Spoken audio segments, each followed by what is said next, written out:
Uh, Lord Mayor, ladies and gentlemen, my name is Liviu Matei. I am a professor of higher education and public policy here at King's, also currently the head of the School of Education, Communication and Society, and I'm also leading the Global Observatory on Academic Freedom, which is the convener of this event. We are very grateful to all of you for accepting our invitation to this meeting, whether you are here in person or online. I would like to address special thanks to the Lord Mayor of the City of London, Professor Michael Mainelli, who will deliver the welcome address. I will say a few words about the idea and the format of this meeting after that.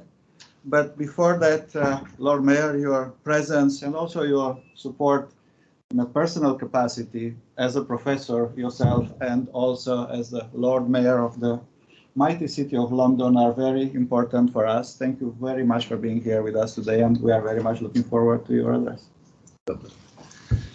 Well, thank you very much, Professor Matei, and my sincere thanks to David and also for allowing me to open this really important conference on academic freedom. A very good afternoon to everybody out there, and obviously to you here at Bush House. It's always difficult to navigate which side we're working on here. But I'd also like to extend our thanks to King's College for hosting us today. As Professor Matei indicated, I am the 695th Lord Mayor of the City of London.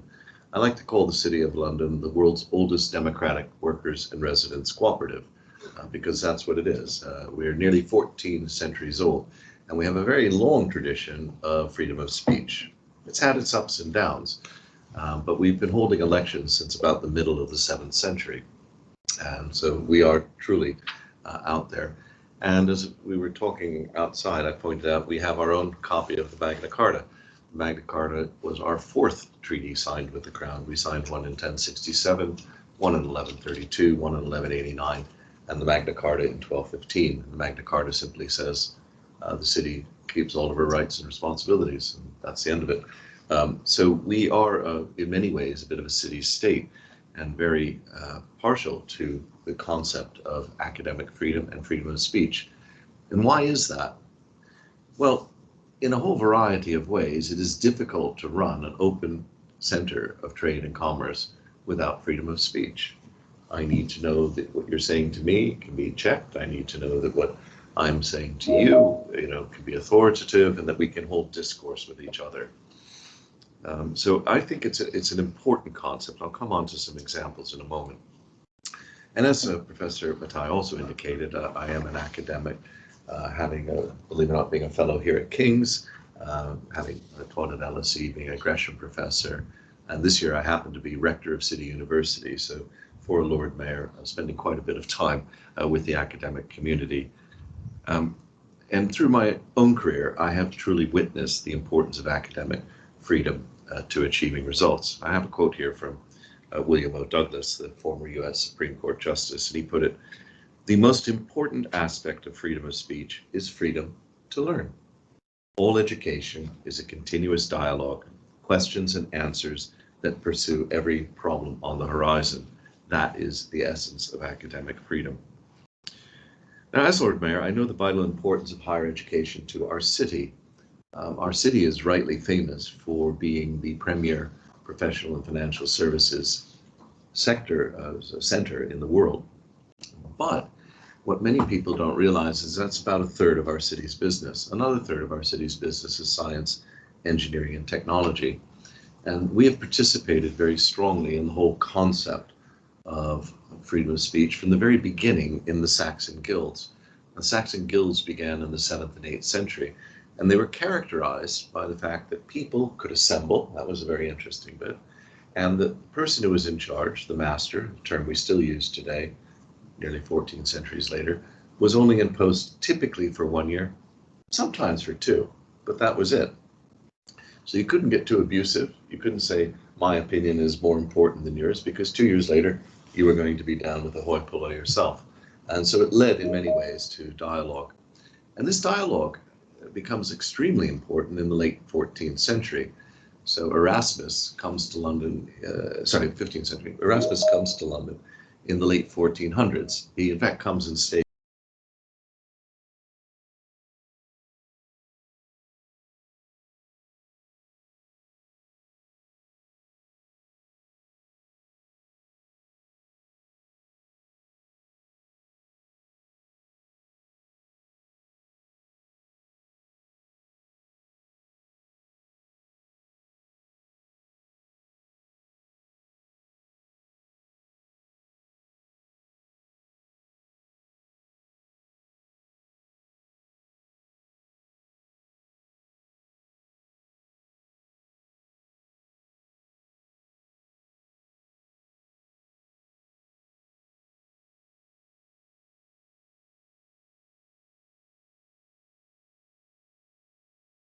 Now, that is an interesting bit because Sir Thomas Gresham died owning arguably about 2.5% of British GDP, and he left it all to the new learning, all to the scientific method.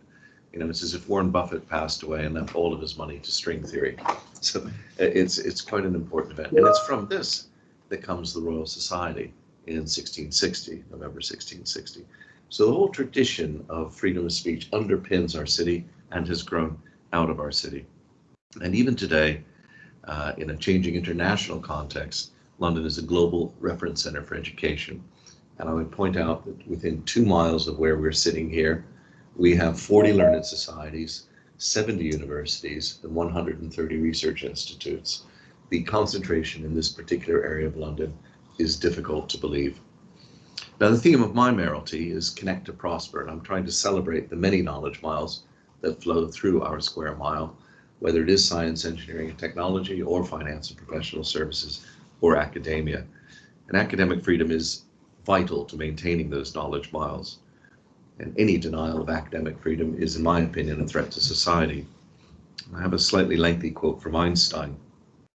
By academic freedom, I understand the right to search for truth and to publish and teach what one holds to be true. This right implies also a duty. One must not conceal any part of what one has recognized to be true. It is evident that any restriction of academic freedom acts in such a way as to hamper the dissemination of knowledge among peoples and thereby impedes rational judgment and action. So holding university speech back holds us all back is the point here. And one of the principles of my mayoralty has been that we need to find ways to disagree agreeably with each other, rather than seek to shut down opposing ideas for fear that they are dangerous. As Oscar Wilde said, an idea that is not dangerous is unworthy of being called an idea at all. And when it comes to this element of disagreeing agreeably, we have been trying to learn from various communities. Most notably, I'd point out the faith communities. We had a three-way event of the Abrahamic religions at St. Ethelreda's on the 17th. St. Ethelburga's Center for Peace and Reconciliation on the 17th of November last year. And we're hoping to have a very large event at Mansion House in October where we're learning how to disagree agreeably. Now, my thoughts on disagreeing agreeably are twofold. The first is that tolerance comes up again and again as a virtue. It's not the most exciting virtue, you know, it's not up there with faith, hope, and charity or love, but it is a virtue. And to be tolerant of people is, to me, the essence of disagreeing agreeably. But you can go a little bit deeper, and I would point you to Kierkegaard. Kierkegaard makes a big thing about doubt and the importance of doubt. You can't have faith without doubt. And I believe that tolerance actually stems from doubt. So tolerance 1, doubt 2. Why is doubt so important? Well, if I don't have doubt, then I really don't need to listen to your opinion, do I? Because I'm right, you're wrong. You're just going to go gab on about it for a while. No, I actually have to doubt that I'm right. I could learn something from you. I could be wrong. And that is, I think, the important element, to always retain our sense of doubt. Magically, what is the basis of the scientific method? Doubt. If you're not constantly doubting what you think you know, you are by no means a scientist. And so I would encourage us today to ponder the importance of doubt and how we seek it and how we use it. Now, defending freedom, as we well know, and freedom of research is as important now as it's ever been. And we've got many threats, which I shan't enumerate. The UK is generally regarded as a country where fundamental values are highly respected and has consistently been topping the European University Association autonomy scorecard. We may be in a better situation than many, but we here too have seen universities come under pressure, and we should never, under any circumstances, relax our vigilance in making sure that we keep academic freedom high. And so it is timely today, here as Lord Mayor, slightly out of my jurisdiction. For those of you online, I'm several hundred yards out of the formal city of London. But it is timely for UK universities to work with counterparts from around the world and to reflect on the emerging frameworks of reference and concepts for these fundamental values that we need. Very little research which has true impact is the product of a single university or even a single country these days. And so it is good that you are all here today working together to address these issues. It's great to see representation here from UNESCO, the European Union, and the Magna Charta Observatory of Fundamental Values and Rights. All this work is essential in achieving greater understanding, agreeing international standards and frameworks for freedom, and nurturing an environment in which universities can thrive for the good of society. I wish you all a very successful and fruitful discussion on how we can work together to protect the fundamental values of education and research in the 21st century. And if you think that I'm wrong, I might agree with you and doubt it. Thank you very, very much. Well, thank you very much, Lord Mayor, for this inspirational talk. There is nothing, I think, that I would disagree with you. Unfortunately, I have been thinking hard about it, and I promise I am not jealous seeing your impressive chain. So thank you compared to our university badges. But thank you very much for coming and for this talk, which is extremely helpful also for creating maybe a better framework for our discussion. What I mean by this is that we conceive this event a little bit as a global event, and that is reflected in the list of participants. But it is an event organized in London and out of London, and it was extremely informative to hear about the contributions of the City of London to not only to higher education, but to issues of academic freedom, freedom of speech, and also the current position of the City of London on this, and your personal views, which I think resonate very much. I would expect, who knows, we will see, but I expect they resonate very much with the participants at this event and with what we are discussing. So thank you so much, and we hope to see you before too long at another event. Maybe there will be a bigger one. David will talk about that next year. So please allow me to just a few words about the idea and format of this meeting from the perspective of the organizers. The first 2 decades of the 21st century brought about significant and also new challenges to academic freedom, freedom of research, and related values and principles, and in all parts of the world, speaking of the global dimension.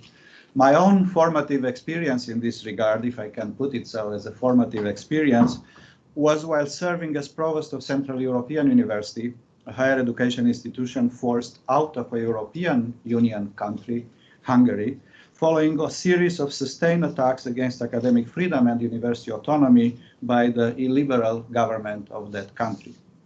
This was a symptomatic and particularly high-profile case of assault against academic freedom and institutional autonomy, but not the only one, and probably not the most ruthless one. There are many others in the world. At the same time, however, and I think this is important, in particular after 2015, a series of powerful efforts to address these challenges has emerged as well, at the national, regional, and even at the global level. The idea of this conference is to acknowledge these recent efforts and their achievements so far, and also to bring together, possibly for the first time, major organizations engaged in successful transformative endeavors in this regard. Our research at the Global Observatory on Academic Freedom shows that in this period, roughly after 2015, I'm not going to go back a few centuries, important national and international organizations and agencies, and also sometimes universities, strive to address new but also continuing challenges, in particular by developing, updating, and refining what we propose to call frameworks of reference for values and principles such as academic freedom, institutional autonomy, freedom of research, academic integrity, but also public responsibility for higher education and research, and public responsibility of higher education and research. We propose that such a framework would normally include, although there is some variation there, first, new or updated but shared conceptual references for these values. So shared conceptual references for these values, which are more than just simple definitions. Rather, they are longer conceptual elaborations available in a written format that serve as a common reference or go-to conceptual source or anchor for actors inside and outside the university, which they use together for the understanding, codification, and practice of the respective value or principle. And just to give an example, when the ministers responsible for higher education of 49 European countries, including the UK, adopted a joint statement on academic freedom in 2020, that is 4 years ago, these statements represent, at least nominally, a new, explicit, and shared conceptual reference for academic freedom for all countries of Europe, outlining how it should be understood across Europe. To mention briefly another example, the current work of UNESCO on a revised recommendation regarding freedom of research and the responsibility of researchers involves updating a global, also shared, at least in intention, conceptual reference for freedom of research that is about how governments, research institutions, citizens should understand freedom of research and the responsibility of researchers.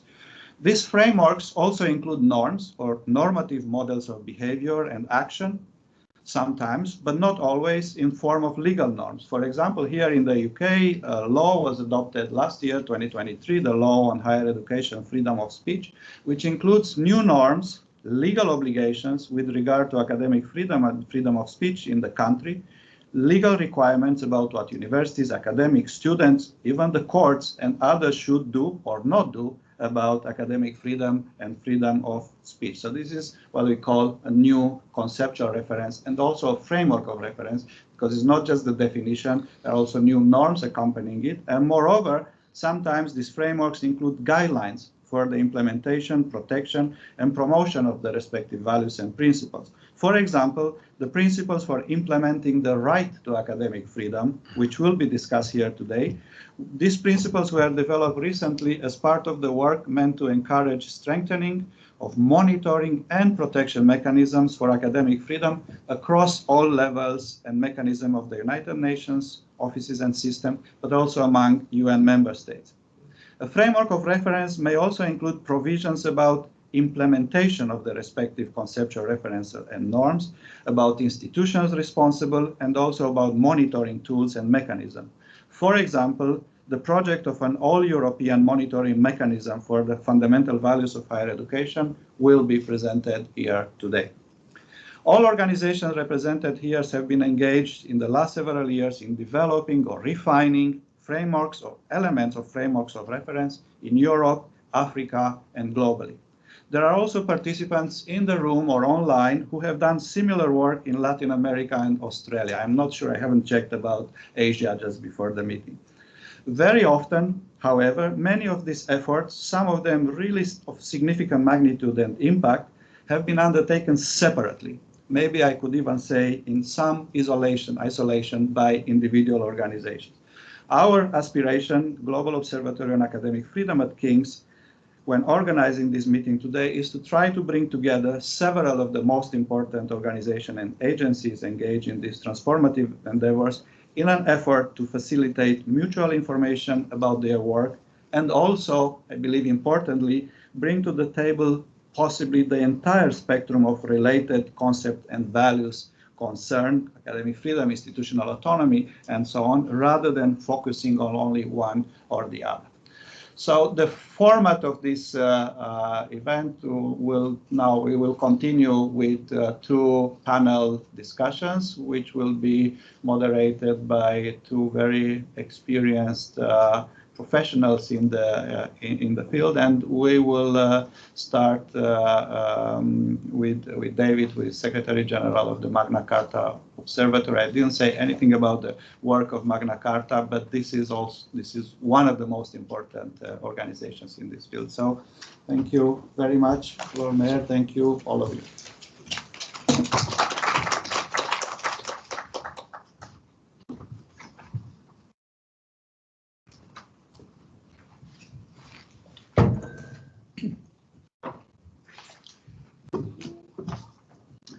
Well, thank you very much indeed, Livy, and may I also thank the Lord Mayor.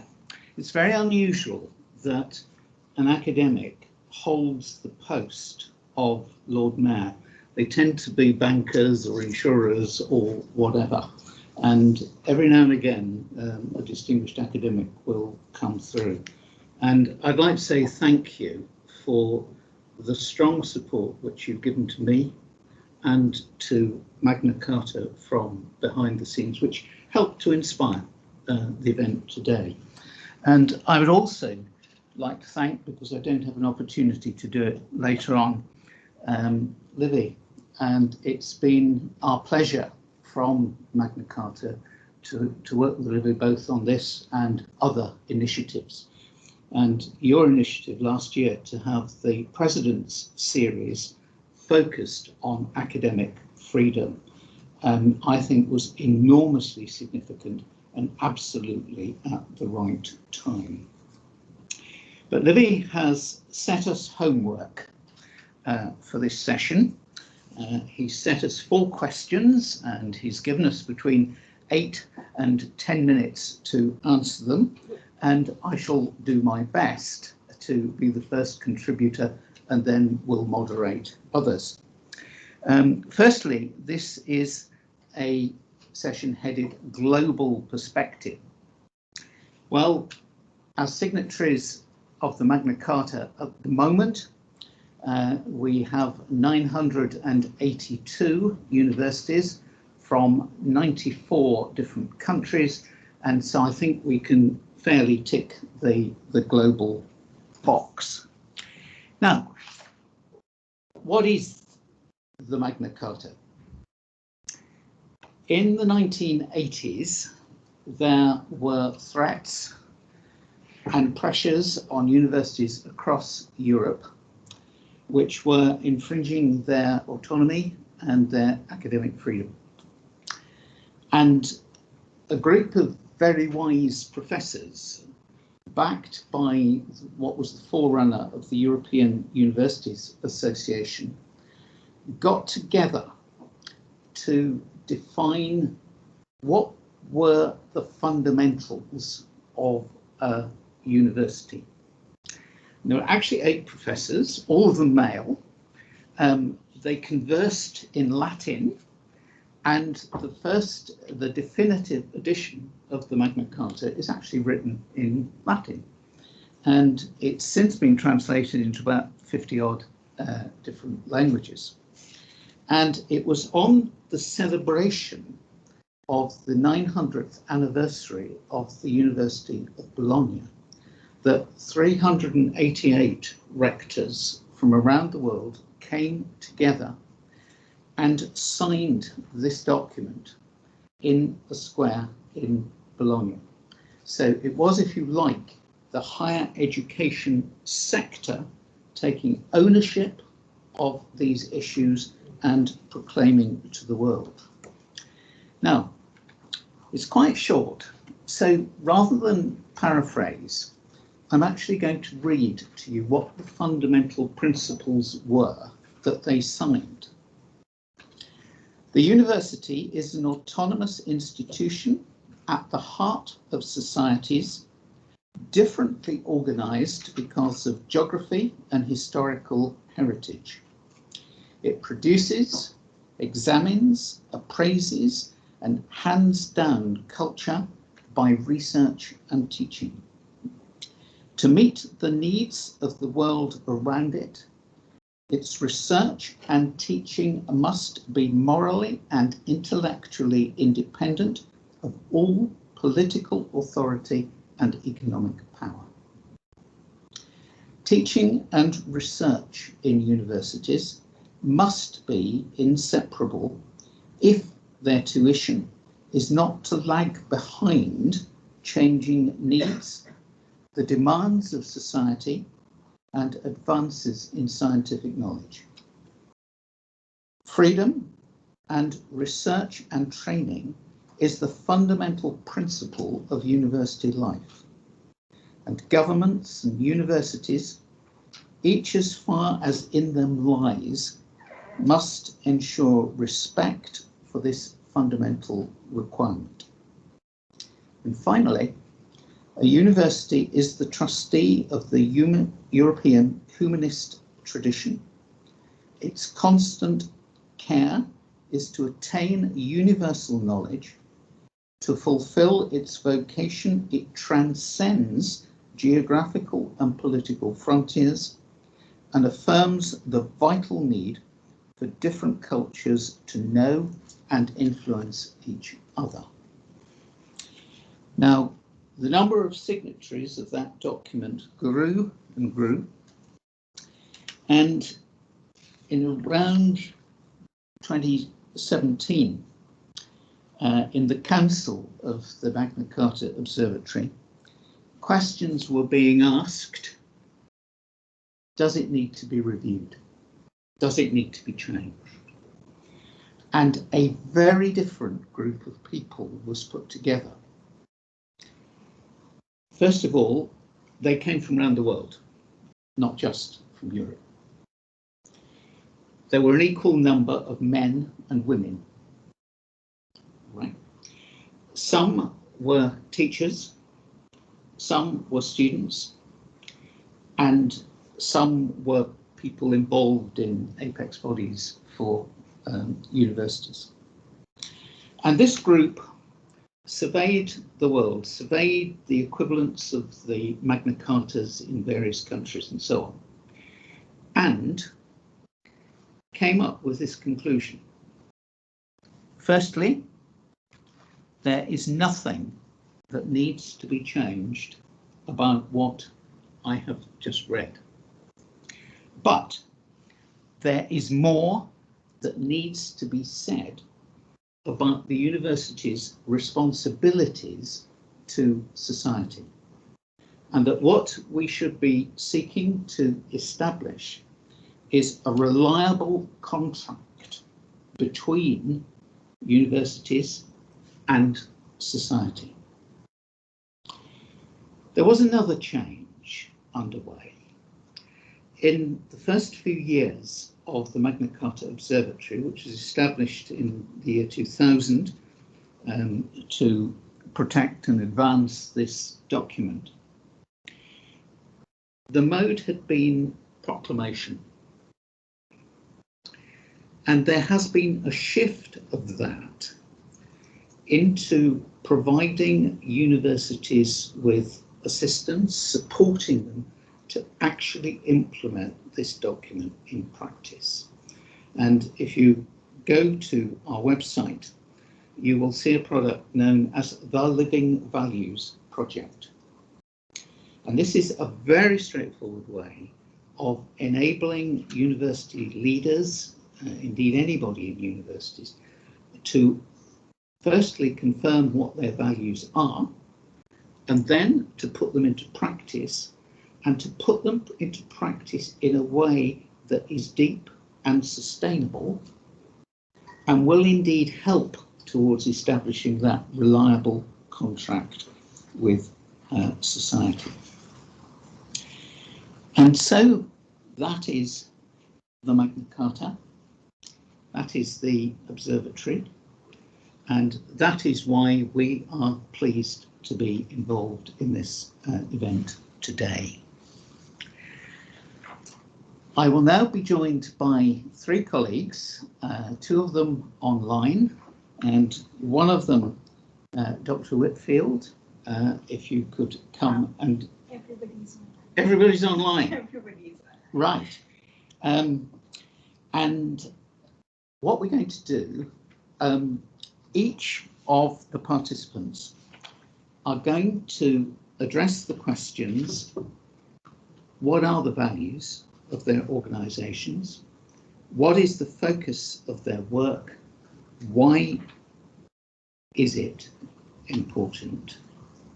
And so, can we go first, please, to Dr. Whitfield Green, who is the Chief Executive Officer of the Council of Higher Education of South Africa.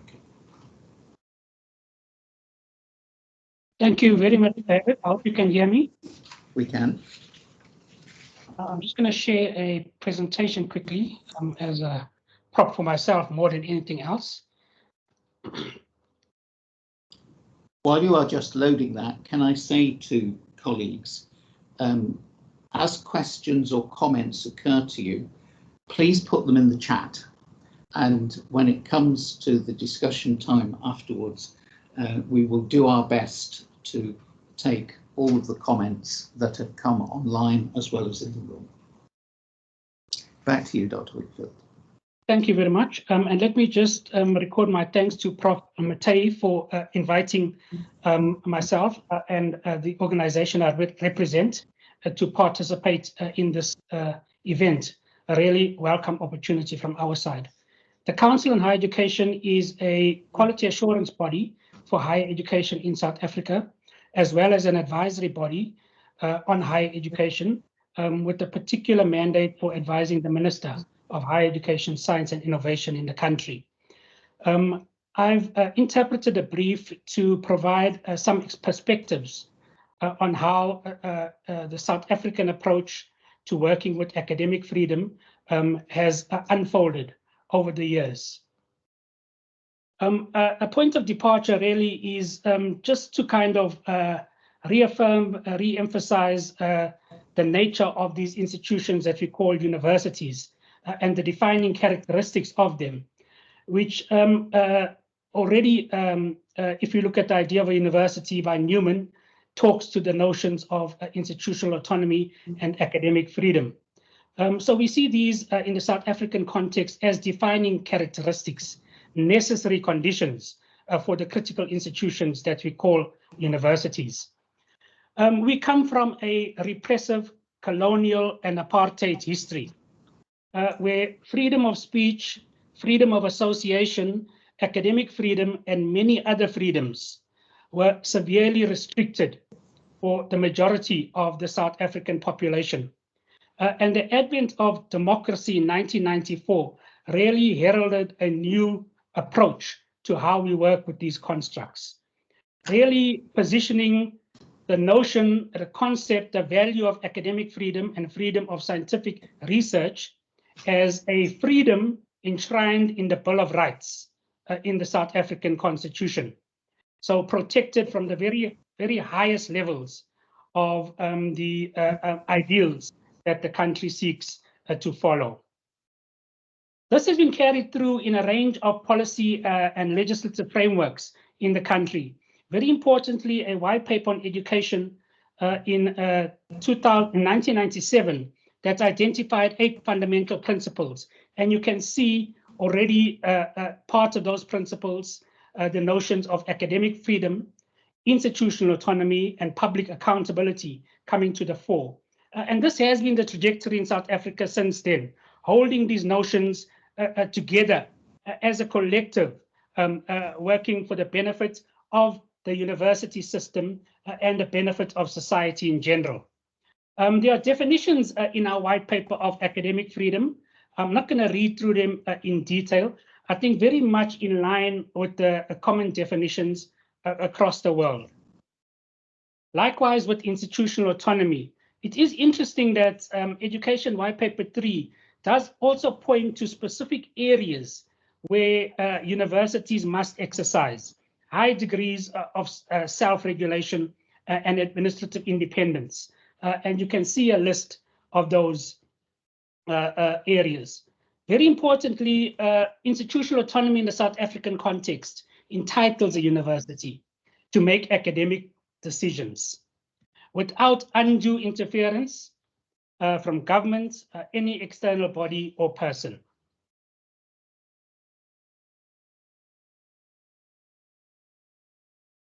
I'm sorry, I see that just appeared. Let me open it again.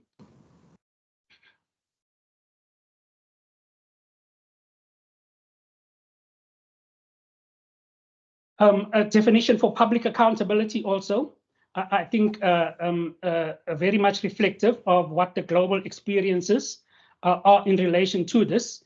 The white paper does also then unpack in practice what we understand by public accountability in relation to action. And it does talk to reporting requirements of universities in terms of public funding, how resources are used, and how the objectives of universities are achieved through the deployment of public resources. A really important, I think, note in the white paper, emphasized in the white paper, is the notion of linking the notion of institutional economy to the democratic and transformative agenda in the country. And the indication that there's no moral basis for universities to utilize notions of institutional autonomy to resist democratic change, to resist transformation, and in defense of mismanagement. So public accountability is strongly a part of the triangle in the country. So if we look then at how we're looking at these concepts in the South African space, it's really holding these constructs together: academic freedom, institutional accountability, autonomy, and public accountability in a kind of approach that we've described as a cooperative governance, a compact, an appropriate, contextually relevant, time-responsive balance between autonomy and accountability that supports an environment in which academic freedom can be exercised and in which academic freedom can thrive.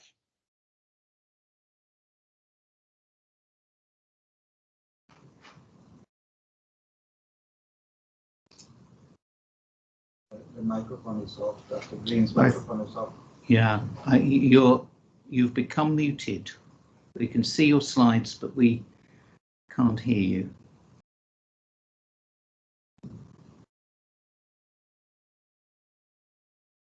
Can you hear me now? Yes, we can. Thank you.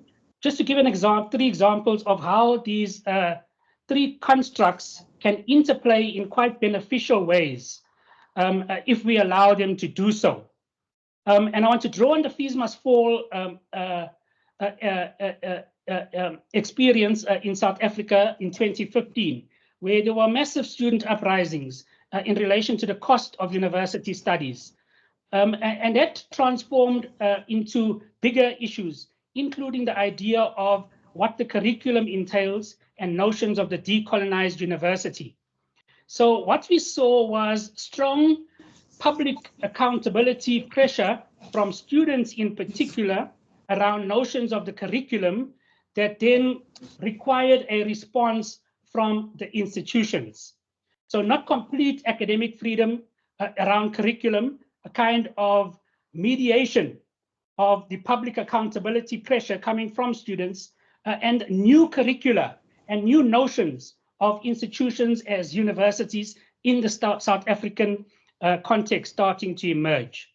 A second example is about 2 years ago, a research project that was conducted by one of our universities, a team in the university, that looked at racial demographics, and one of its key findings were colored women have lower IQs as a result of contextual experiences, creating quite a huge outcry in the country around entrenching racial stereotypes, and quite a lot of discussion and debate, and an eventual concession by the university around potential ethics infringements and methodologies utilized in the research study. So a mediation of public response and academic freedom resulting in particular positions. A third example is this notion of executive remuneration. Quite a big story in South Africa at this present time, the rate at which our VCs and so on are being remunerated. Large outcry, particularly in terms of the poverty levels in the country. And so a study undertaken, a study that reinforced that there is this big discrepancy, but I think a really positive response from the universities in understanding how they need to work with this issue going forward. So institutional autonomy, public accountability, mediation of each other in this holy trinity space. There are concerns, however, that we may be infringing on aspects of this triangle. And we're starting to see reports of and complaints by institutions of increasing state interference and direct state control in our universities, including through, for example, the minister being able to appoint administrators to take over the affairs of universities when there are significant concerns around administration. And so many commentators are proposing that in South Africa, we need to be very careful about the trajectory that seems to be unfolding. To understand what is happening, is this desirable, and how do we respond? Certainly, if this is encased the fact and it gets further entrenched, significant danger of infringing on institutional autonomy and academic freedom principles. Finally, then, another area of concern for us and an area of focus going forward is the danger from inside the academy and inside the university. That we're seeing a weakness of senates across the board starting to grow. Senates not taking adequate responsibility for the academic project and academic freedom, and Senate starting to be reduced to committees that are reporting committees that tick box performance plans and so on. So an absence of rigorous debates in Senates and significant council overreach and management overreach into the affairs and role of Senates and the academic project. So from the Council on Higher Education side, we are just about to embark on a research project that explores this dilemma with a view to understanding how we can strengthen Senates to take on their role around being the bastion for academic freedom in our university system. Thank you, colleagues. Well, thank you very much indeed. And I'm not sure how well it will carry over the ether, but can we please give you a round of applause for that? You raise some extremely central and important points. I mean, the idea of the danger from the inside of the university and the responsibility which that gives us is something we may well want to return to, in addition to the points that you have made about state control.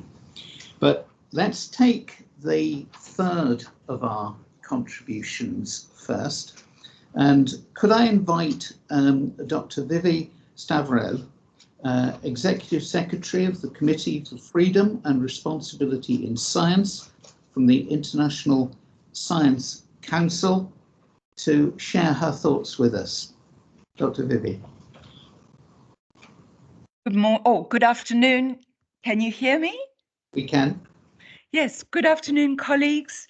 Thank you for inviting the ISC. Oh, I need to share my slides. Sorry, I've moved ahead without doing this. There's a slight delay. Okay. So I'll go on. Right. So the ISC is a global membership-based organization. The Council is the primary NGO representing the global scientific community across basic and applied and inclusive of all natural and social sciences. The Council has over 250 members from across the world and is made up of national academies, international disciplinary bodies, science funders, and other scientific organizations. The strategic priorities of the Council include how to improve the use of science in decision-making at both national and multilateral levels, how to defend and promote scientific freedom and the responsible practice of science, as well as thinking through issues related to the evolution of science and of science systems. Here we are.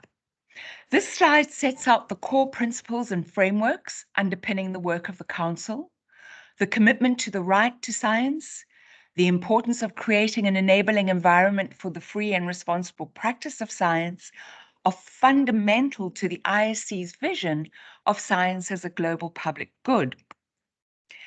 Now, science as a global public good is rooted in the conviction that scientific knowledge and its benefits are shared resources from which everybody should be able to benefit regardless of their geographic location, economic status, gender, age, cultural background, etc.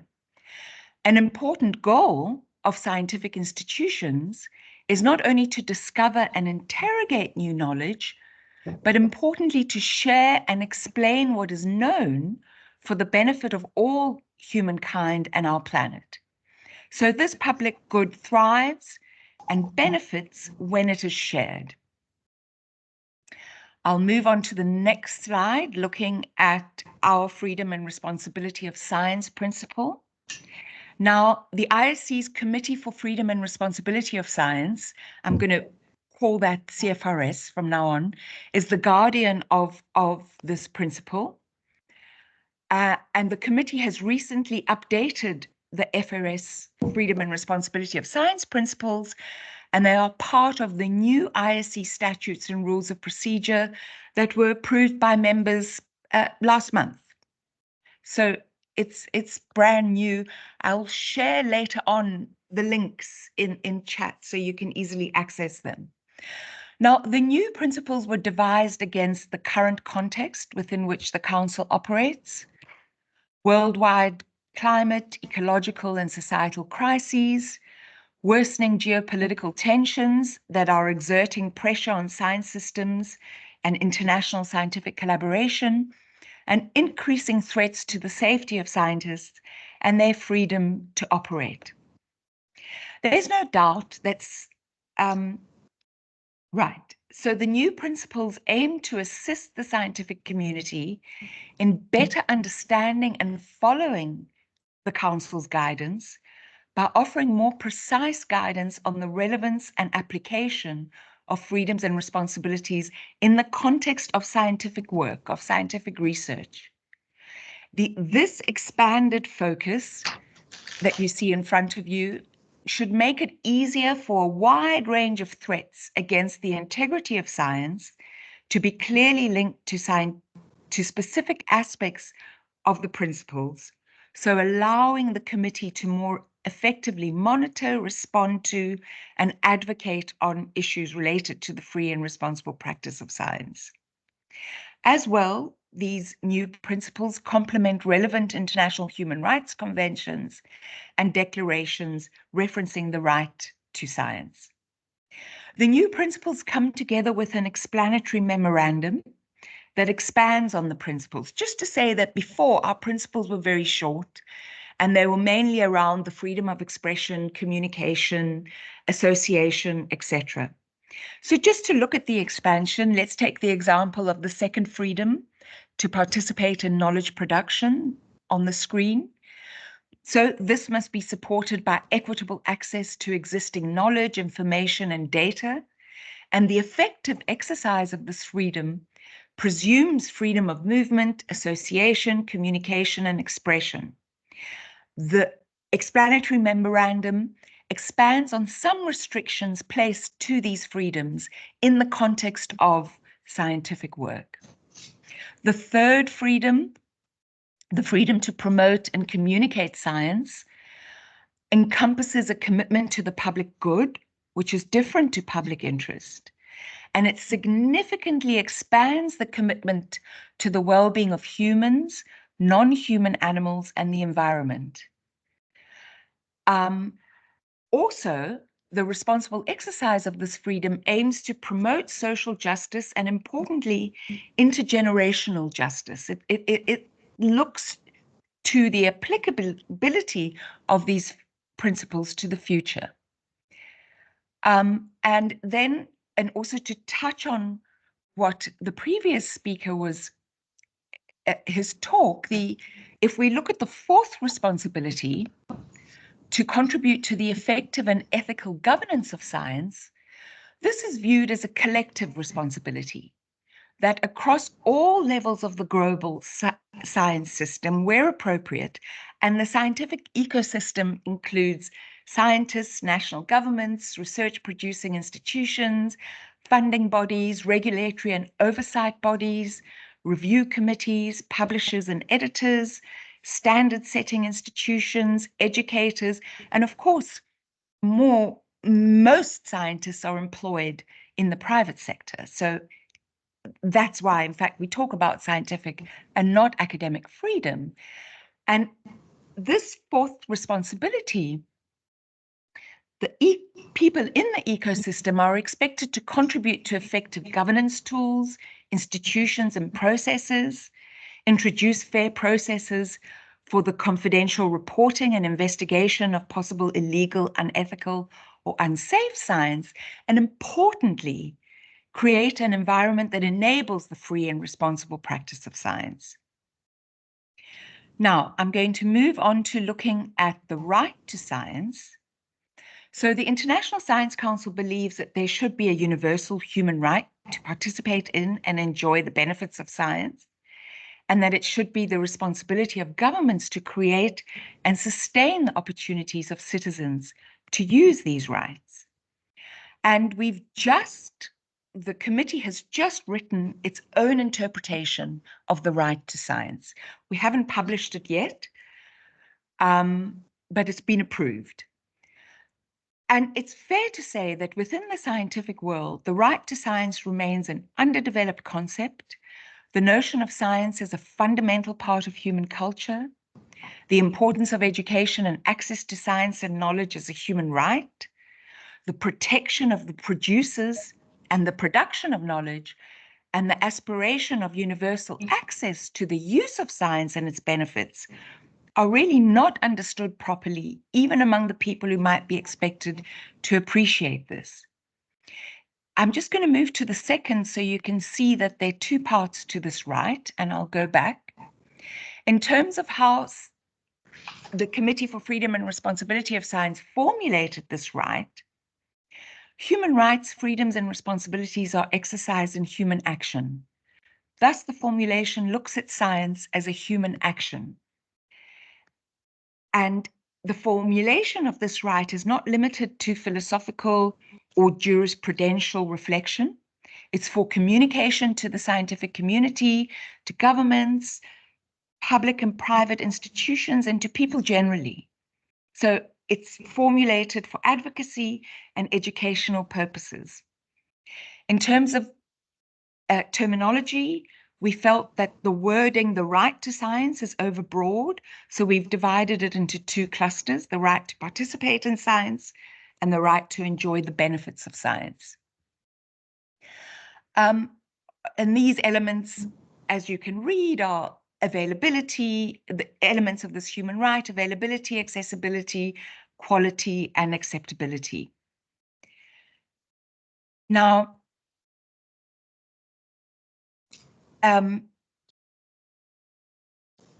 this statement, the right to participate in and benefit from science, will no doubt be a work in progress and be elaborated in further explanatory memoranda from time to time. And it is hoped that these three converging frameworks that I've briefly spoken about will offer a unique foundation for a more comprehensive approach to create and strengthen enabling environments for the free and responsible practice of science. And over here, I've quickly cherry-picked and put down some of the work of the committee to try and realize, basically to work towards creating this enabling environment.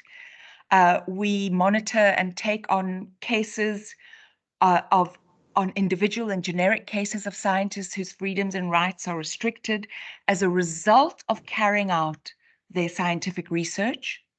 And we provide assistance where our interventions can provide relief.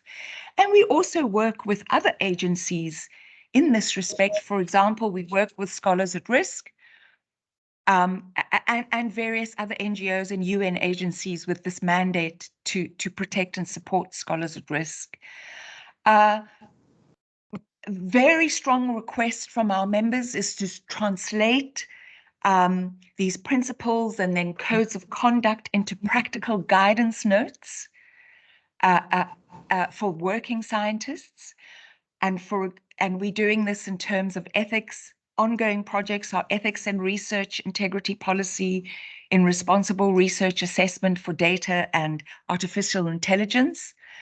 One example, we regularly issue commentaries and position statements on issues where scientists and science systems are under threat. Recent examples include Sudan, Nicaragua, Ukraine, Afghanistan, and most recently what's happening in Argentina. The ISC and the Inter-Academy Partnership produced a joint statement on the importance of independent scientific academies. Let me quickly just talk about finish with the end point that my committee and the whole council is about to embark on an engagement campaign with ISC members and networks beyond that on the right to science and the new FRS principles. An important element of this is exploring the notions of what is science in the 21st century. Well, what counts as evidence in the 21st century, and intersections between historically diverse forms of organized knowledge, including traditional and indigenous knowledge systems that are part of, intersect, and exist alongside science. So that's it. Thank you. Thank you very much. A fascinating, different perspective with some themes in common with the first two. All of this building, I think, to an interesting discussion. But before we do that, let us take our final contribution from Denise Roche, who is Advocacy Manager for Scholars at Risk Europe.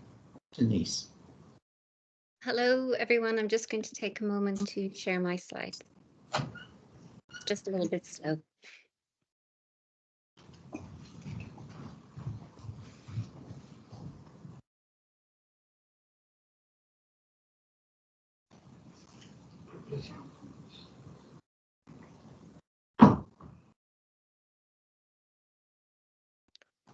So just a second, because I think they appear for you before they appear for me.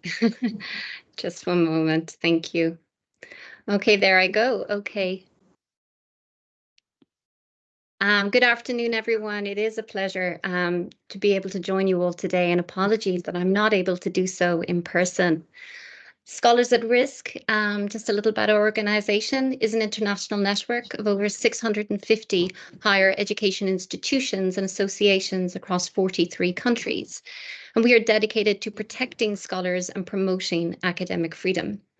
And since our inception almost 25 years ago, we have engaged in multiple initiatives and programs to secure greater awareness of and understanding of academic freedom, with a view to securing its full protection. Today, I will focus on one aspect of our work, and that is the need for the adoption of authoritative international guidance on implementing the right to academic freedom in practice, a focus that has led to the development of the principles for implementing the right to academic freedom. However, before I delve into the principles themselves, I think it's worth noting at the onset the context in which they were developed and why SAR has come to the conclusion that we need such guidance, and particularly so at an international level.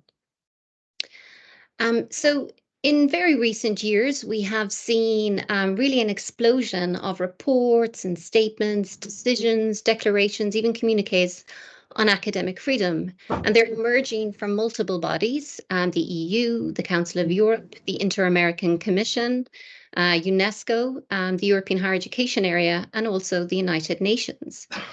And these authorities describe what academic freedom is at an unprecedented level of detail. And among the crucial points that they have emphasized include the importance of academic freedom, protections for students, the premise that the exercise of academic freedom includes both a traditional academic expression in the classroom or laboratory, and expert expression outside campus in public fora, underscoring the scholar's right and duty to engage with larger society.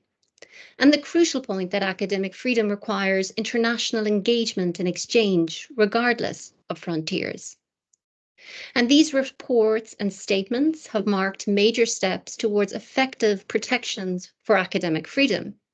And it is particularly welcome to see such a focus on academic freedom emerge from the United Nations, where the jurisprudence around it had remained relatively underdeveloped in relation to other rights. So, for example, the 2020 report from the former UN Special Rapporteur on Freedom of Opinion and Expression, David Kay, dedicated a report to academic freedom, but it is believed to be the first report of any UN special procedure specifically focused on academic freedom. And this would be despite the fact that SAR's Academic Freedom Monitoring Project and its annual Free to Think report have documented in excess of 3,500 attacks on higher education communities in 123 countries since 2011. And some of these attacks have undoubtedly been discussed by some UN mechanisms, but not from the perspective of academic freedom and the unique vulnerabilities and harms to scholars and students, or to teaching, research, and education systems. Challenges arise because academic freedom itself is not well understood, including within the UN system.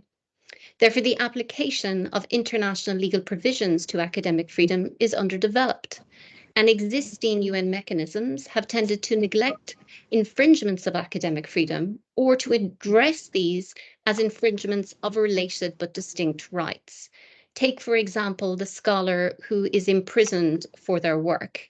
Often, their lawyer will take a case for arbitrary detention, but they would not include a claim for academic freedom. So this would deny the scholar an additional source of relief, but it also obscures the intent and the motive behind the incarceration. So this actually reduces our ability to hold anyone truly to account for this action. So we need to more effectively and regularly mobilize existing UN standards and mechanisms. The Special Rapporteur's report that I earlier mentioned articulated in great detail what SAR had been emphasizing for a very long time, and that is that academic freedom is fully grounded in and protected by existing human rights, laws, and long-standing norms, including especially the right to freedom of opinion and expression, the right to education, and the right to the benefits of scientific progress. It made clear that states have a responsibility and a duty to protect and promote academic freedom. They have ratified international instruments to this effect. Yet, as we are all aware, academic freedom remains under attack. In our most recent report, Free to Think 2023, Scholars at Risk Monitoring Project identified and tracked 409 distinct attacks on higher education in 66 countries and territories in the year ending June the 30th, 2023. While noting that these are only a small sample of the total number of attacks that we believe are occurring across the globe, they do mark the largest number of attacks that we've identified in a given year to date. These pressures experienced by academic freedom are in part intentional. Some actors, state and non-state alike, despite their public pronouncements in support of academic freedom, fear the consequences of allowing free inquiry and open debate, so they act to diminish it. Yet in many places, academic freedom is not so much obstructed as it is neglected. Statements in support often fail to go beyond mere words. For example, many institutions have statements in place on academic freedom, but far fewer have procedures or mechanisms ready for implementing those commitments. Few teach the meaning and responsible practice of academic freedom to their students and academic staff, let alone to university leadership or the public at large. Similarly, many state bodies have issued pronouncements on the importance of academic freedom. And while these initiatives are welcome, and some are even beginning to take forward-looking action, principally based around monitoring respect for academic freedom, there remains a gap between what states are publicly saying in support of academic freedom and what they are actually doing to support it. The goal at Cezar is to ensure that academic freedom can be meaningfully practiced everywhere, but most especially in the countries that have already legally pledged to respect it. So this has highlighted a clear need for training, guidance, and practical suggestions on this issue right now. And it is with an understanding of these challenges and the complexity of academic freedom itself that we established a working group of international experts to assess current protections and begin asking questions about the real-world demands of implementing academic freedom. I'm pleased to share that several key representatives of UN systems are members of this working group, and they include staff at the OHCHR, the Special Rapporteur on Cultural Rights, a member of the Committee on Economic, Social and Cultural Rights, and a former member of the joint ILO-UNESCO Committee of Experts on the application of the recommendations concerning teaching personnel. What came out of the work was the principles for implementing the right to academic freedom. The document was developed over the course of about 18 months. It included a public comment period that ran from March of last year until January of this. And then the final document was published in March and is now currently available on our website. So as you can see, these are the principles, and there are 9. We believe them to be 9 essential aspects of academic freedom. And if fully implemented, we believe will substantially guarantee the protection, promotion, and enjoyment of the right. And each principle is accompanied by guidance, and together the principles and the guidance draw on existing human rights standards. So this is essentially a compilation of existing materials, and we are not proposing any new standards. Given our time constraints today, I don't propose to go through every principle, but instead I'm just going to focus on some of the more significant assertions contained within the document. So the first is that academic freedom is a human right. And while there is no single exclusive international human rights framework for the subject, and I'm quoting David Kay, the Special Rapporteur, whose report I mentioned earlier, it draws and derives its protection from the right to education, the right to the benefits of science, and freedom of opinion and expression. It is a right that is available to all persons when exercising academic functions. And so to be clear, it is not simply a privilege or a guild right limited to holders of particular titles. And this speaks to the second assertion in the document, and that is that students have the right to academic freedom. And we felt that it was very important to clearly articulate this point within the context of the principles, because there does still exist a narrative that would suggest that academic freedom is limited to a small group, only for those with specific titles in the context of their particular job, and not something broader. And we would argue that the difficulty in limiting academic freedom in this way is that it significantly reduces the protections available to it. And if we talk about academic freedom as simply being a privilege rather than a right, then it can be easily eroded and diminished. And this can be done simply by offering fewer tenured positions and more precarious contracts, something which is already happening. But the other problem with approaching it in this way is that it obscures what we're trying to protect and ultimately who is intended to benefit. We are trying to protect the act of truth-seeking, of inquiry, and the ability to communicate findings to colleagues, students, and the public. It is a guarantor of quality and a driver of innovation that empowers the academic community to serve the public good. And as such, academic freedom matters not just to academics, but to everyone. And finally, this brings us to our last assertion, and that is to say that academic freedom is essential to all levels of education. And this principle recognizes the interdependence of educational levels and that higher education doesn't exist in a vacuum. And this point was actually first made by the Committee on Economic, Social and Cultural Rights in their General Comment 13 when they were discussing academic freedom and its relationship with the right to education. Finally, just to briefly say that there are two further documents attached to the back of the principles, and these are what we consider to be very practical tools of assistance. And the first is a series of questions. There are about 106, and the idea behind them is that an individual that is examining the human rights record of a country and seeking to determine whether they are or not implementing academic freedom can look at these questions, and it will help them make that determination. The second document or tool is a set of practical guidance, and it is aimed at a cross-section of interested stakeholders, higher education institutions, civil society, government officials, and it articulates practical things that can be done in order to support and protect academic freedom and essentially foster an affirmative culture. And there are, I think, 15 suggestions in amongst those practical recommendations. To finish, I would just like to emphasize 2 points. At the international level, implementation guidelines are the obvious next step.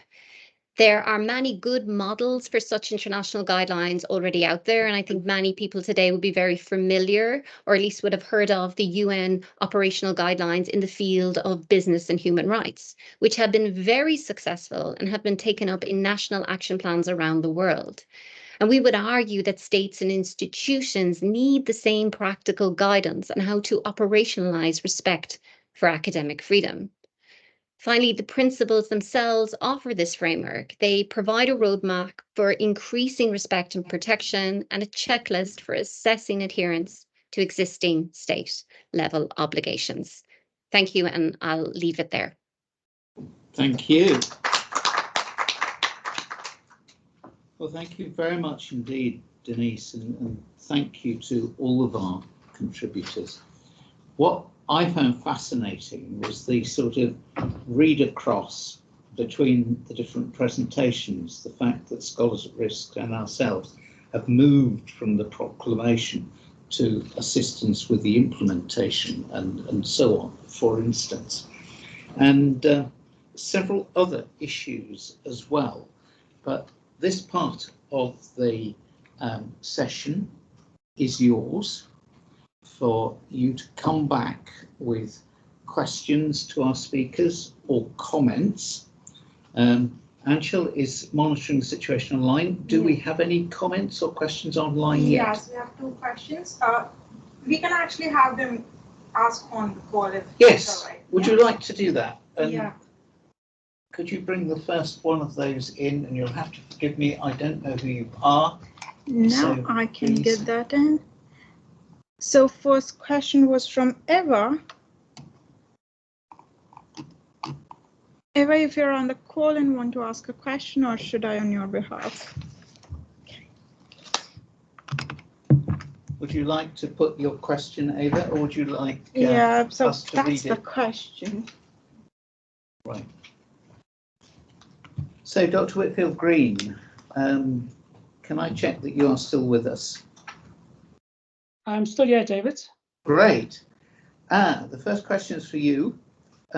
What would be your advice to the UK based on South Africa's experience of increased state control and bureaucracy justified in the name of academic freedom? There is a similar concern regarding the new and very controversial British University Freedom of Speech Act. The complaint procedure will come into force in the summer. What is your reaction to that? Thank you, David. I wouldn't presume to be able to offer advice to the UK, but certainly just a reflection. So for me, I think it's this balance, kind of holding that construct of these three concepts working closely together, thinking about the balance. And I think here the balance is the issue of a right, academic freedom as a right, and then the responsibility and accountability of that institution in relation to having that right. And for me to probably propose that if the bill is in place, and I'm not too familiar with the bill, I just had a quick glance at it when I saw the question, then how do we manage complaints in a way that they don't escalate to become something that a national director needs to provide a decision or a judgment on?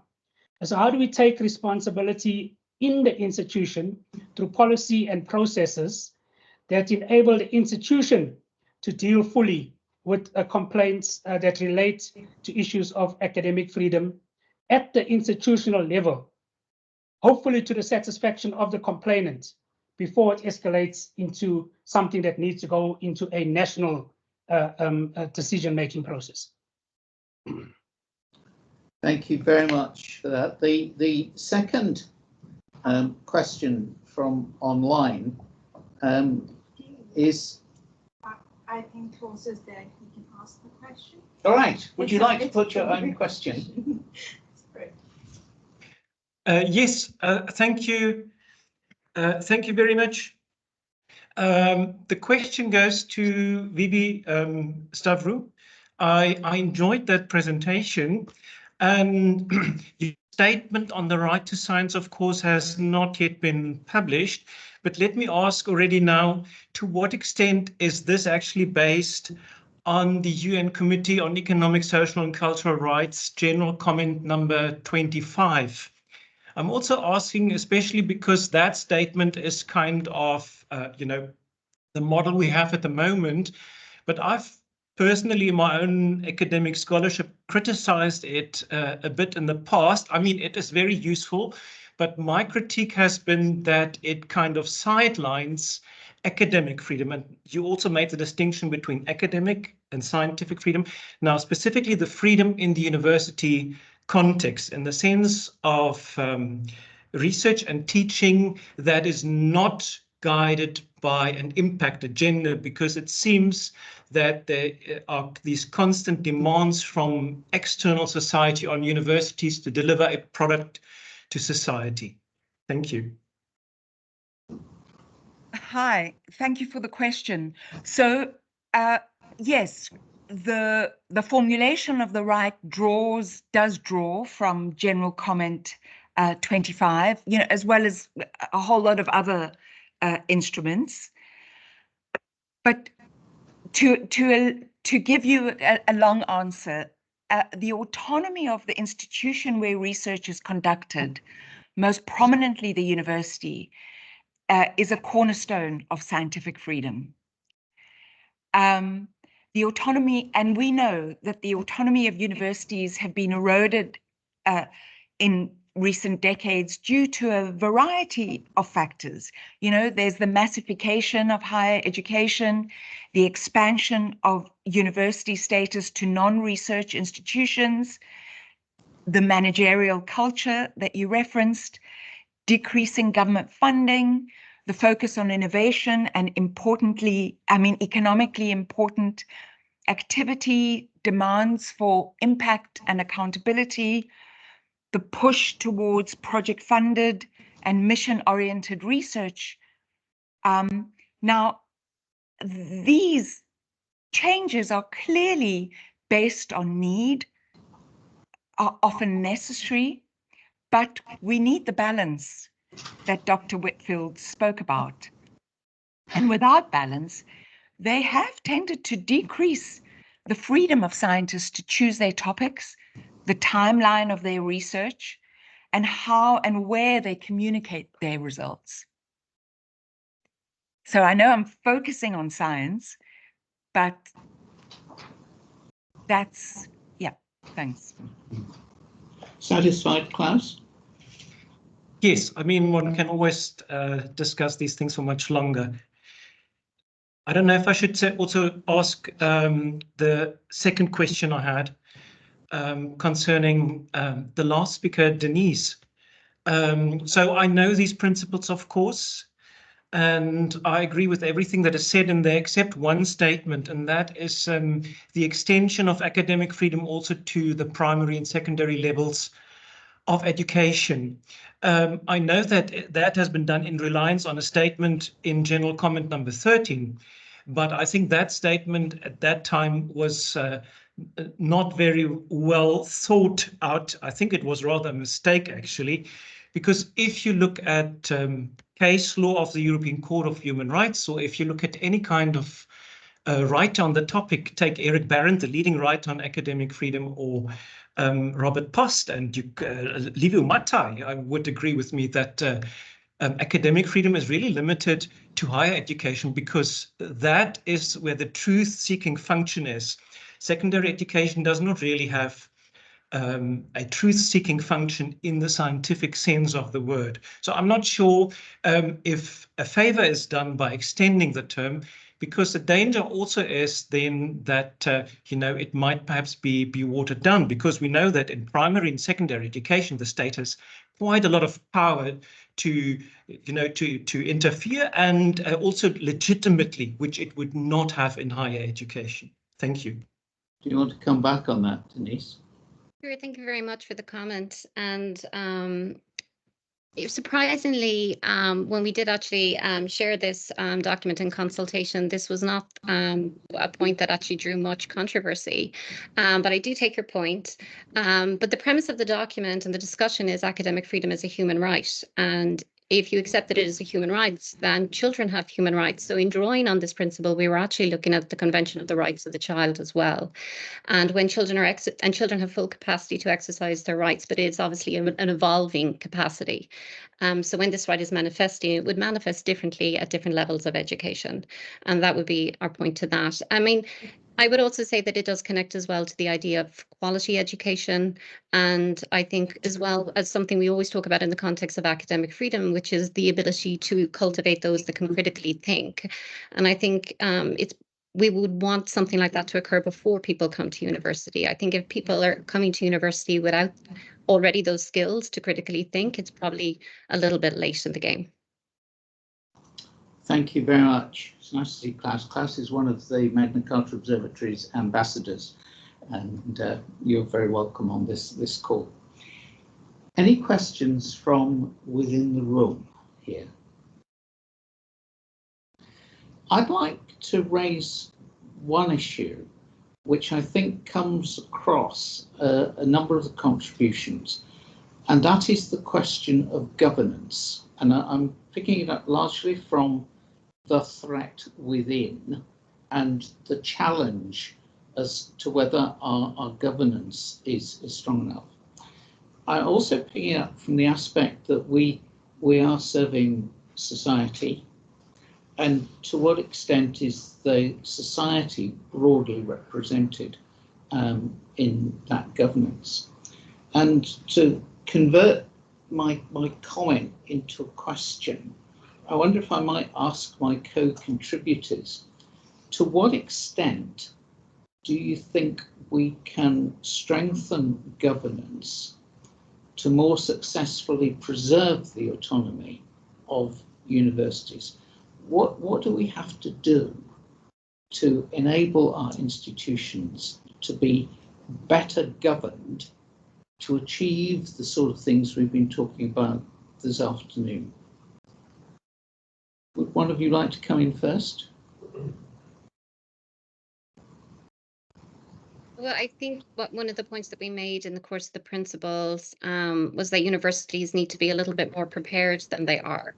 It's not enough to have simply a statement on your website saying that academic freedom is an important value to your university. You need actually to articulate what that value is and to put procedures in place in case there are issues, or if anyone has concerns around academic freedom, that there is actually somebody within the university that they can approach. I was recently in another conversation around the threat of SLAPs. So these are strategic lawsuits against public participation, which we believe is a growing phenomenon in Europe, and which multiple academics are now receiving these cease and desist letters and so forth. But what was interesting is in talking to academics that have experienced this, it just depended on the university what the approach was. It's very ad hoc. So I do think that universities really do need to consider and put policies in place and think through their values and what they actually really mean and embed them further within their institutions. It's very important that they actually cultivate a culture, an affirmative culture of academic freedom. And that point about teaching it. They have, every university has introductory courses on IT skills and how do you apply for a grant. But very few actually teach the meaning of academic freedom. And it shouldn't just be to the students, this are the staff, I think also the administration themselves, those that are negotiating contracts, are dealing with corporations, that they understand what academic freedom is and how it should be embedded further. And then, of course, obviously, this feeds in much more to the elections, the student involvement, and so forth. And actually, Principle 3 in our document does talk in detail about autonomy. Livy. Yes, I have a thought about this, and maybe this goes to both points about the governance point that you just made. We might just need a remote microphone for you. This was working, but sorry. So this is a thought, not a question or a comment even, but it goes back to both points about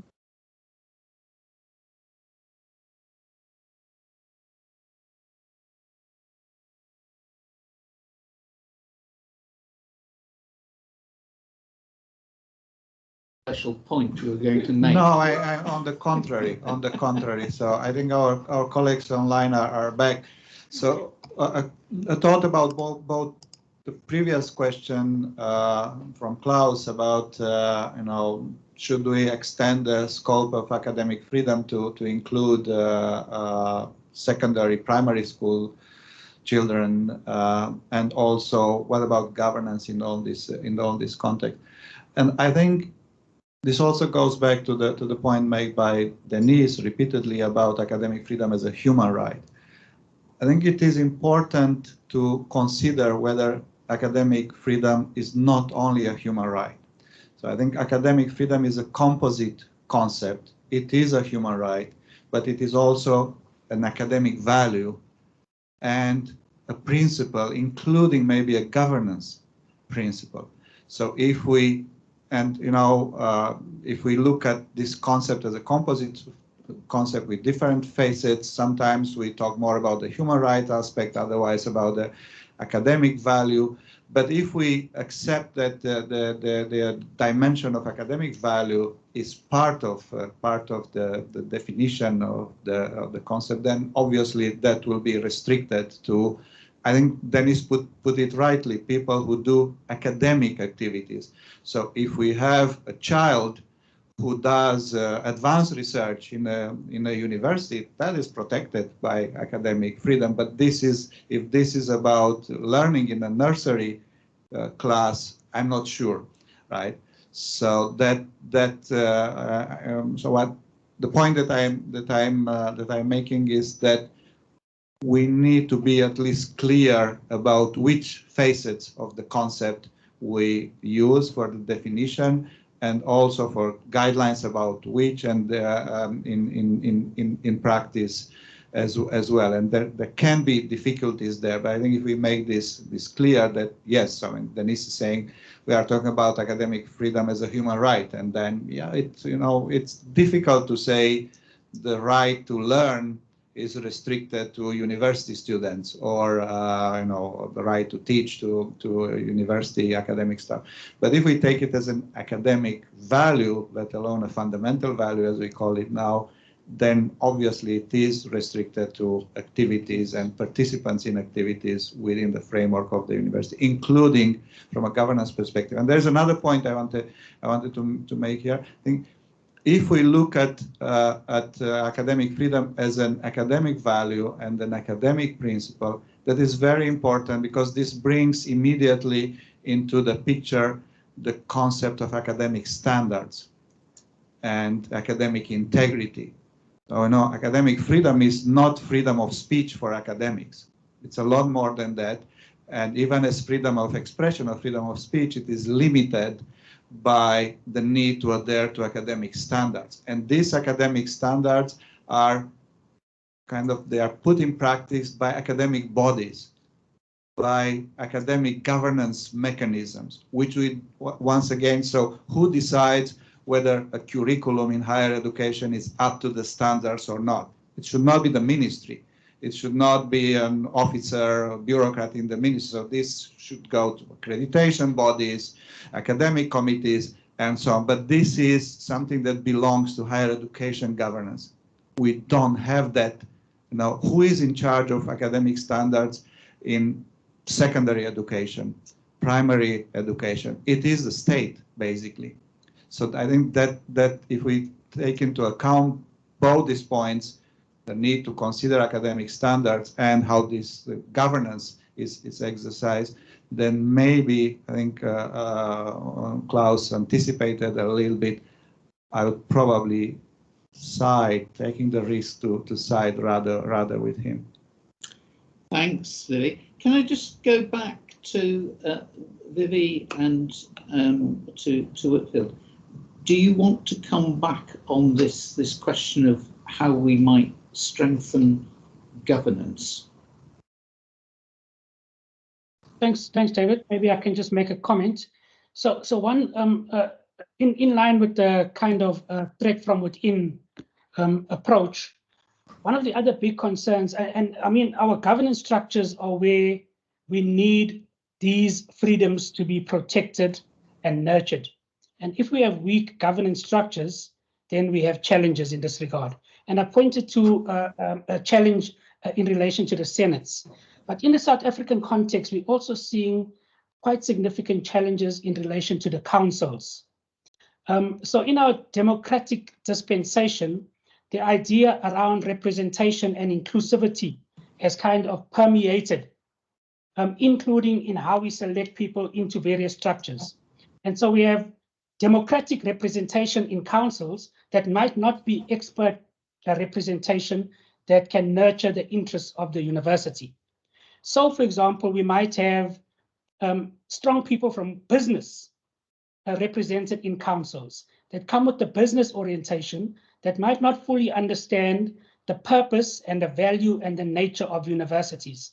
And so we start to see a threat from that level. So the idea of composition of councils, selection into councils, the criteria, the values that we'd expect the council members to hold as they come in, training for council members, I think is very key in relation to protecting and nurturing these freedoms. In South Africa, we also started to see quite a problematic practice of council capture. And colleagues might be quite aware of the challenge that we're facing with corruption in the country and the range of experiences around that, and then all our efforts to kind of fight it. Councils are not immune from this. So what we have is kind of council capture, representatives getting onto council that are there for nefarious purposes, exploiting the resources of the institution. And so for me, those are a complex range of issues that we really need to think about and work with if we're going to allow the university to operate as a university should. Thank you, David. Thank you. Vivi, would you wish to add anything?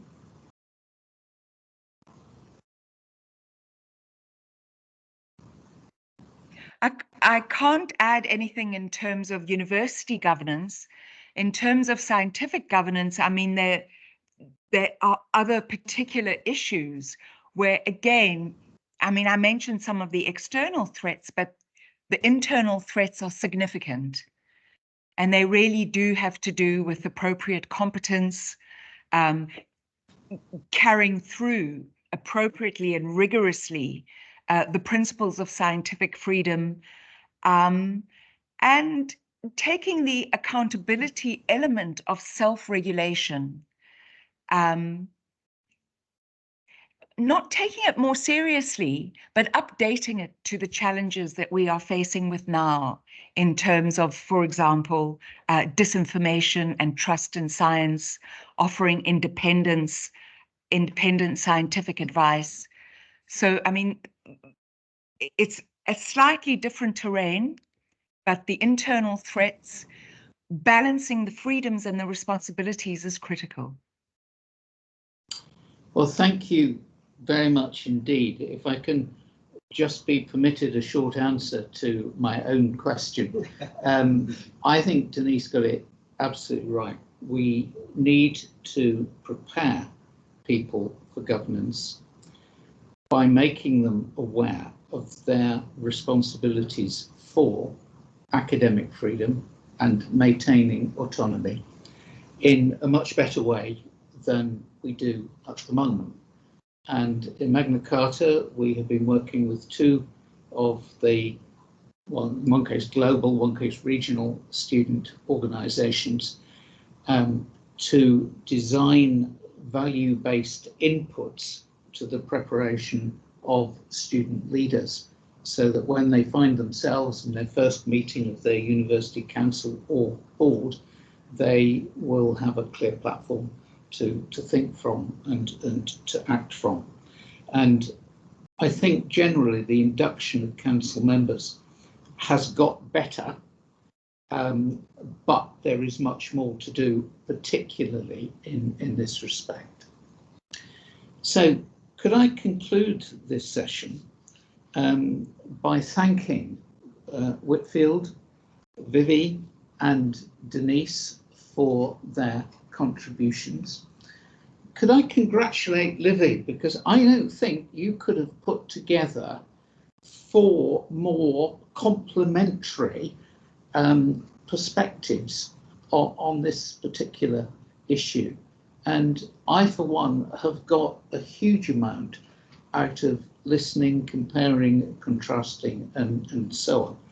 And finally, can I thank you for your questions and your comments. We are in London now going to take a short health break, it's called, to the top of the hour, when we will be back for the second session. So we'll rely on you people joining us virtually to take your own health break in your own way, and we'll see you back in 15 minutes.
You tell us when we are live.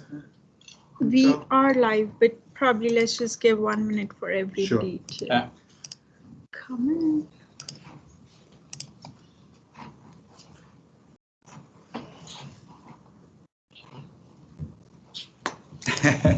Picture time.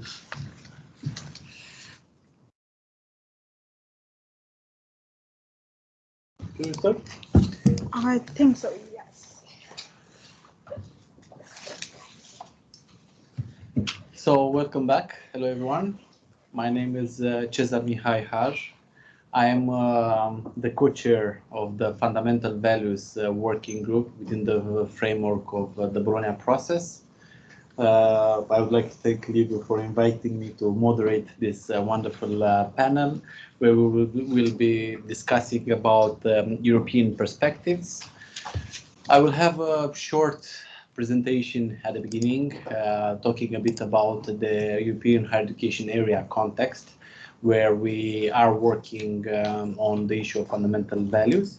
Then we will have a very interesting presentation from Dr. Valentina Musso.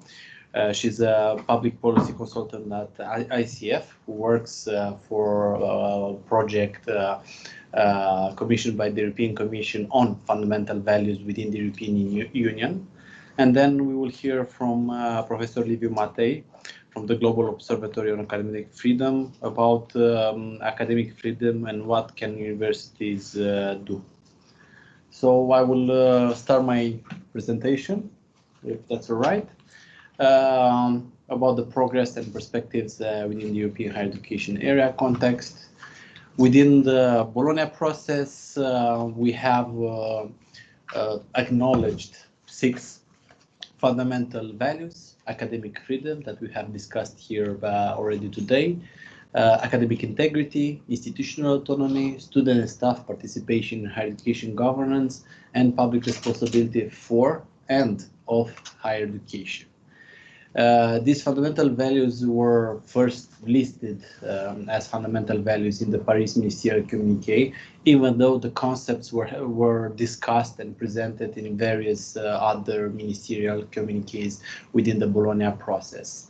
In the Rome Ministerial Communiqué in 2020, the ministers responsible with higher education approved the definition on academic freedom, and with the ministerial communiqué, a broader conceptual understanding on academic freedom was established. And now in Tirana, in 2024, at the end of this month, we'll have a new ministerial communiqué with ministers responsible with higher education within the European higher education area, where the rest of the fundamental values will be defined, and a broader conceptual understanding on each fundamental values will be presented and annexed to the ministerial communiqué. This is important because in this sense, the European higher education area develops a common understanding that makes it easier for member states to be able to monitor the fulfillment and upholding of these fundamental values. And in that sense, after within the Rome ministerial communiqué, ministers decided that we need also to have a mechanism to monitor how member states are upholding these fundamental values. For that, a project was established, funded by the European Commission, where we worked together with the Fundamental Values Working Group on developing a methodology to monitor these fundamental values.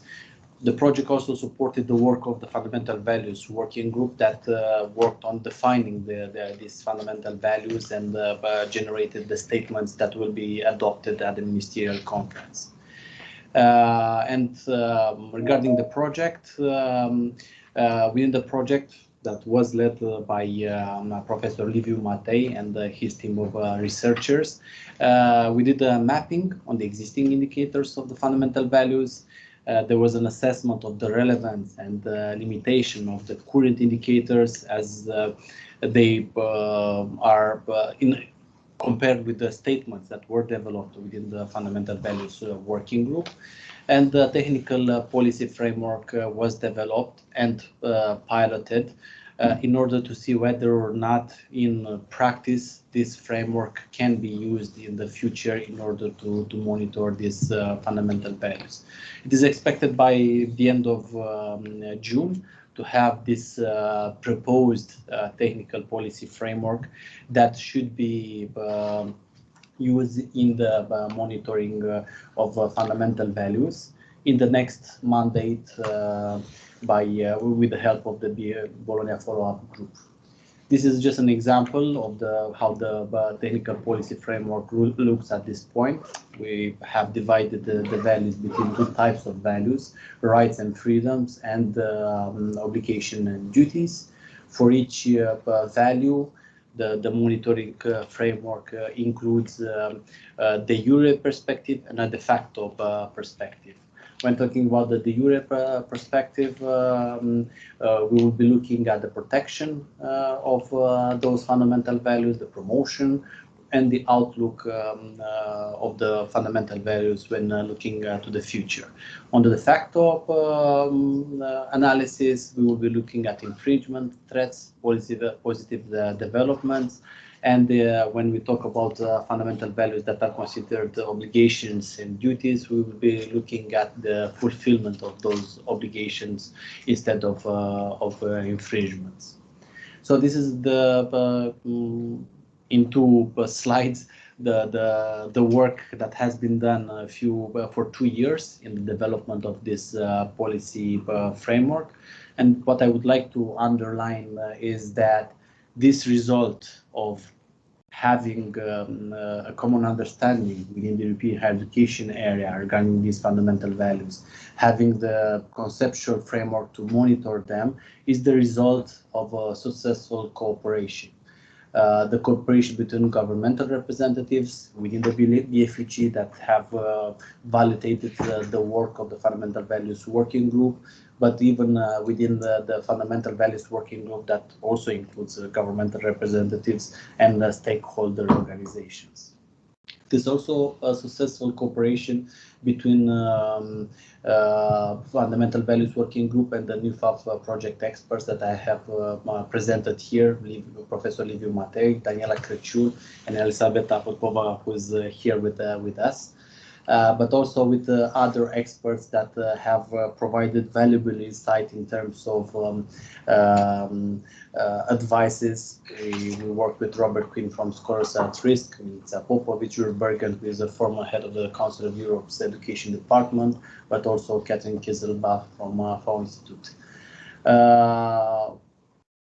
There is a good cooperation with Romania. I'm from Romania and I'm representing Romania within the Bologna follow-up group and within the Fundamental Values Working Group, and the Norwegian Ministry of Education and Research, who together with Romania has designed and implemented this project on fundamental values.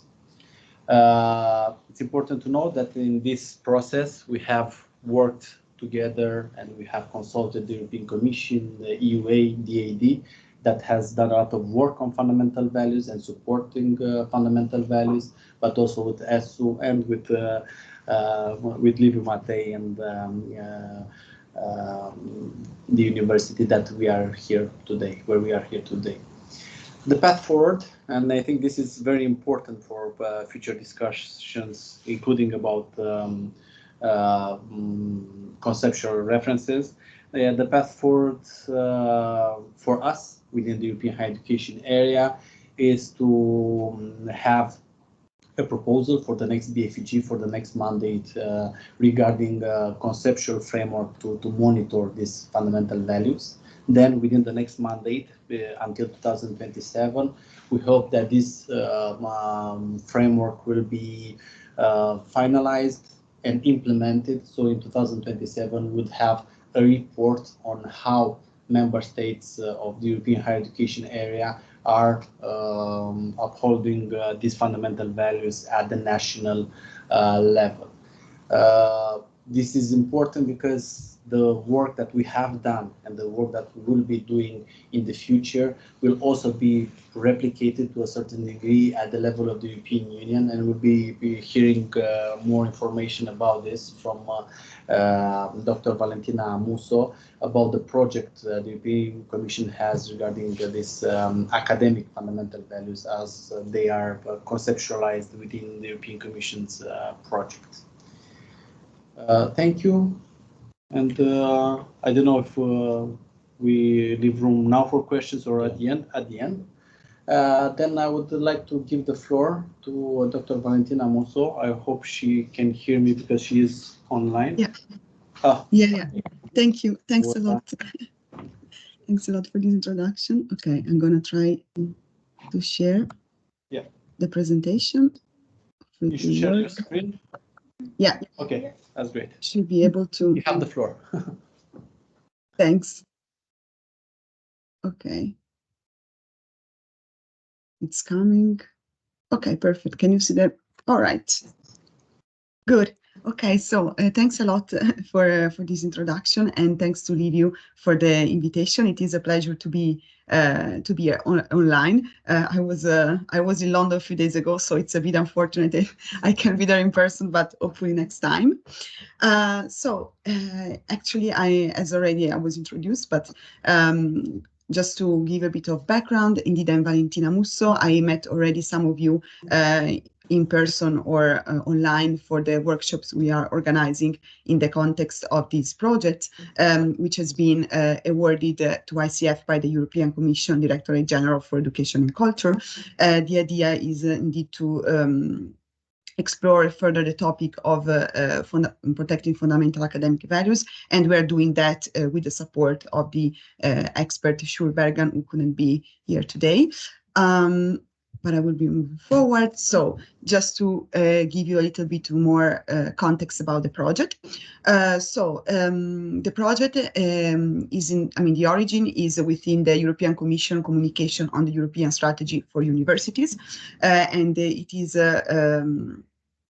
which is basically, which states, in which the Commission states that would have provided guiding principles on protected fundamental academic values on the basis of the Rome Communiqué and the European Research Area.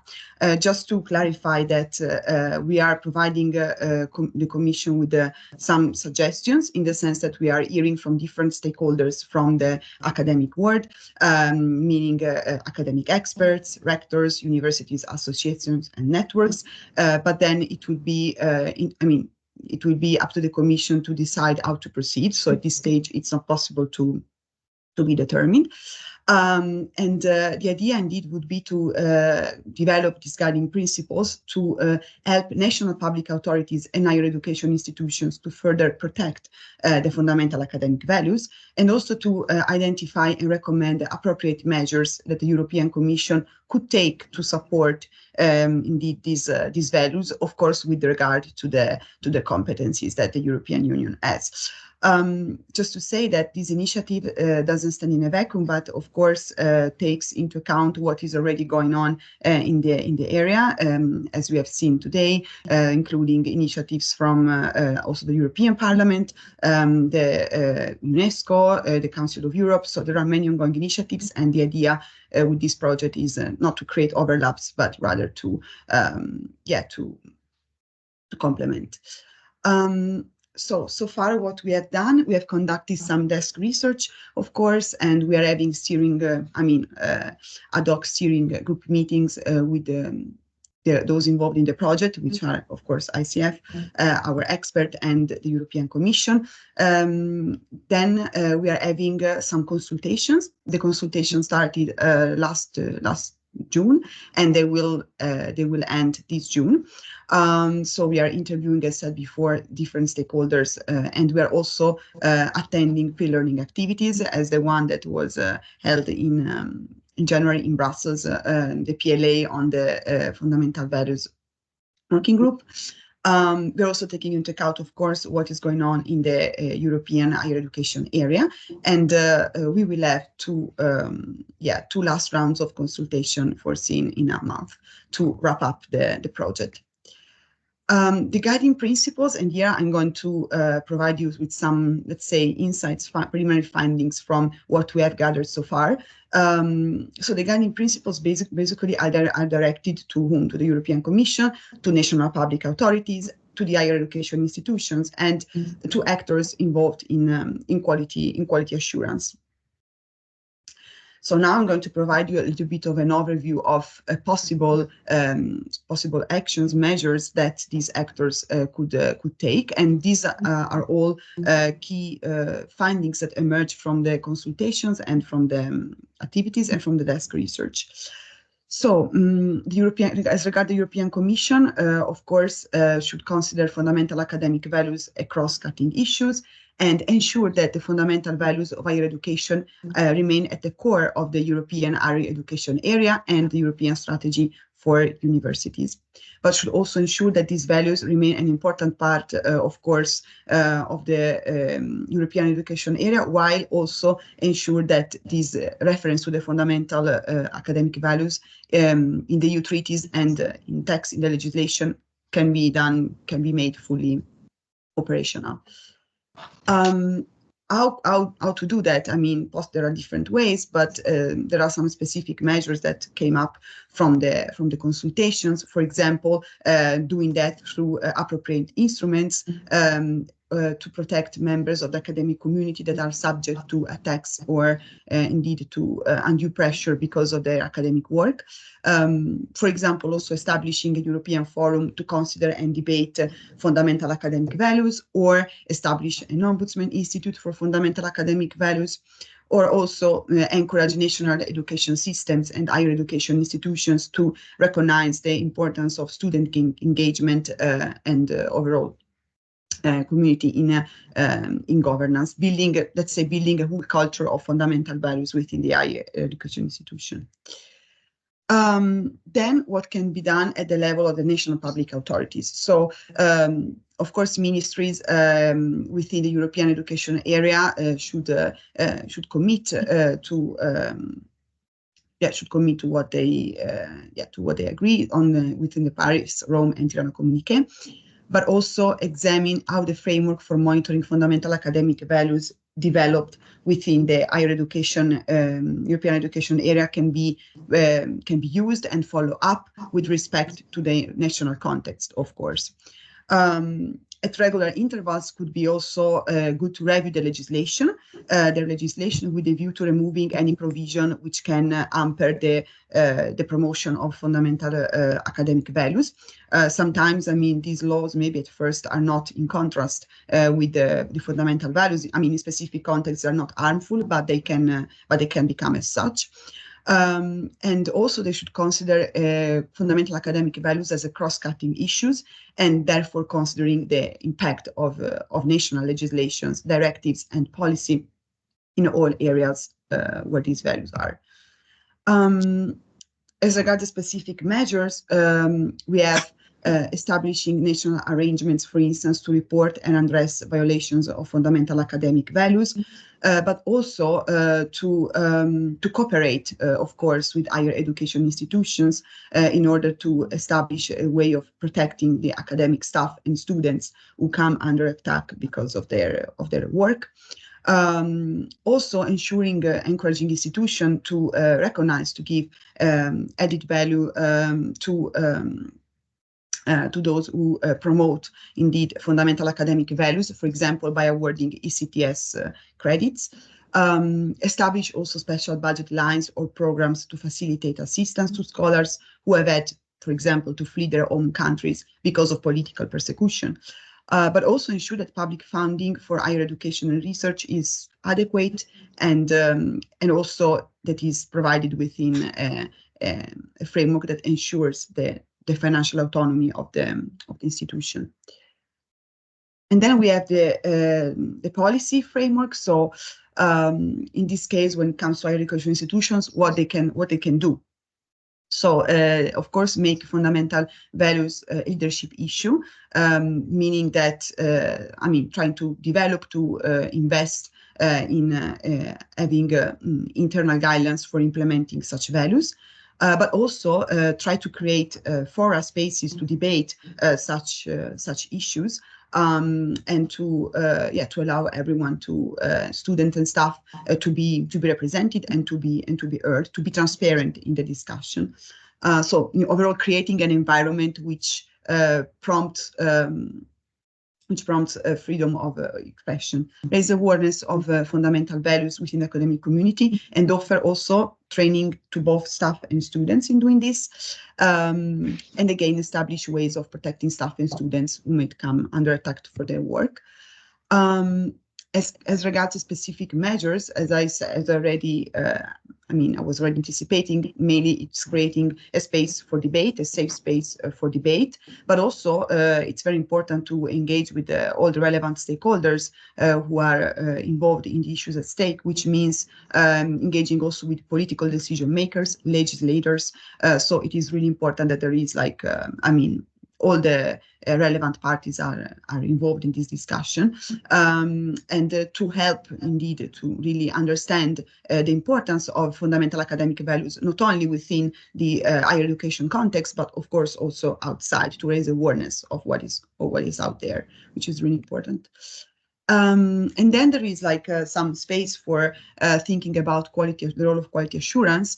For example, reviewing quality assurance regulation and practices to ensure that these respect the fundamental academic values without being too intrusive. For example, reviewing the European standard guidelines for quality assurance. Taking into account the principle of fundamental academic values. So just to wrap up, now indeed, as I said, the project is still ongoing. We are going to have 2 consultation activities in a month, and then we will produce this final report that will be submitted to the European Commission at the end of June. We will also take into account, of course, the upcoming Triana Communiqué and Commission developments. And everything that is happening at the moment at the level of the European higher education area. And also taking into account the response to the European Parliament request, which was made to the Commission last January on adopting legislation to protect freedom of research. Thank you so much. Thank you, Valentina, for the very interesting presentation. I would like to give the floor to Professor Liviu Matei. Give me the remote.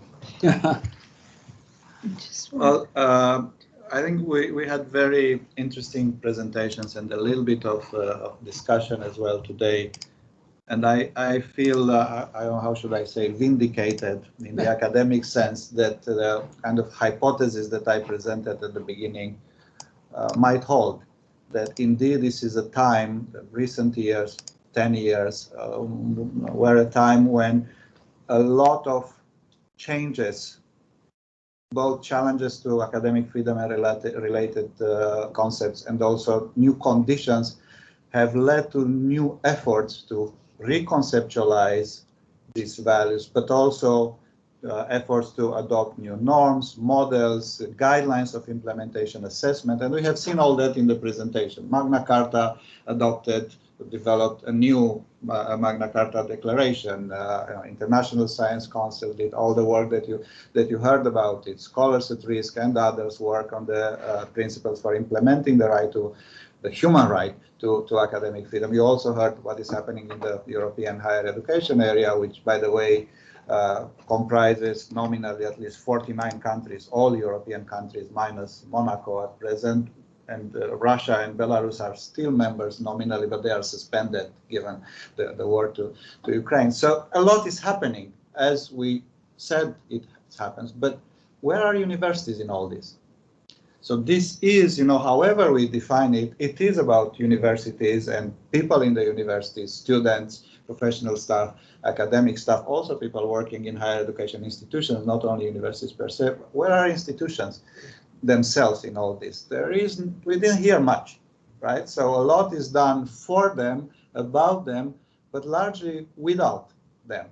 And I would say this is not necessarily the fault of those who are so engaged on the side of protecting, promoting, safeguarding these values, but there's a little bit, the responsibility is a little bit on the side of universities and academic communities themselves that are not sufficiently involved, sometimes not at all involved in all this work that we are discussing here. So in this presentation, I will try to illustrate a little bit how universities, higher education institutions can indeed contribute to participate in the efforts of developing new frameworks of reference, conceptual references, and this is all about safeguarding these values in the end.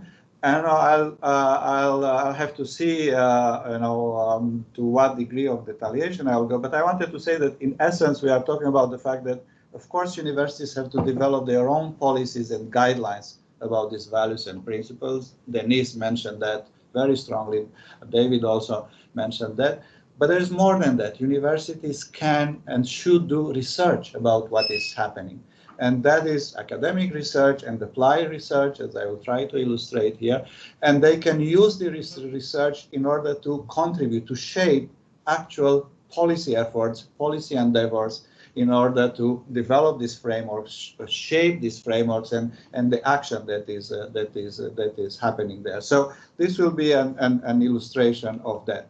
So the Global Observatory on Academic Freedom is not an institution. We are not the same, not comparable to anybody who spoke before. It is a project, basically, which started at Central European University a little bit in the wake of the troubles that I spoke about at the beginning, and now has been moved and is hosted here at King's. So what the observatory does is to conduct rigorous, hopefully innovative, and also applied research, responding primarily to the need to rethink academic freedom.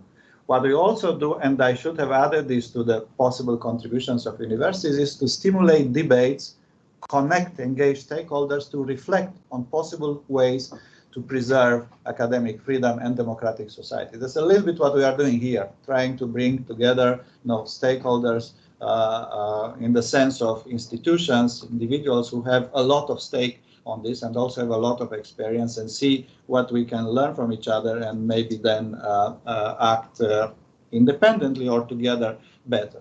More concretely, what we have done was research regarding changing understanding of academic freedom in the world. So is it true that there are any changes of academic freedom in the world? We heard the Lord Mayor saying, no, this is not a recent issue, academic freedom. It has been there in some ways, to some extent, since the very beginning of universities. He didn't say, what is new about this? Why is anybody saying that there is something new about this and we need new frameworks, new conceptual references? But some other people have said that. And I think there is now a kind of a consensus that the last several years have not been business as usual. And it is not only about challenges, political challenges from it. It's also about changes in societies, in economy, in politics. Let's talk about digitalization, for example.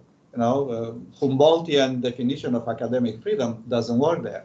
Let's talk about internationalization. So, it used to be all mainly a matter of relationship between the state and the national state, the nation state, and the university. Now, there's a lot more than that. We are talking about the European Union, for example, adopting legislation. So this will not be national legislation, national regulations about this. We are talking about the European higher education area, which is a supranational, very weird construction, also doing something that will have probably very significant long-term impact on academic practices, including academic freedom. So we have done research trying to understand what is happening and document what is happening. But more than that, we have participated as a research center in practical effort to develop new frameworks of reference for knowledge concepts, as we call them more generally, values and principles, including what Cezar mentioned,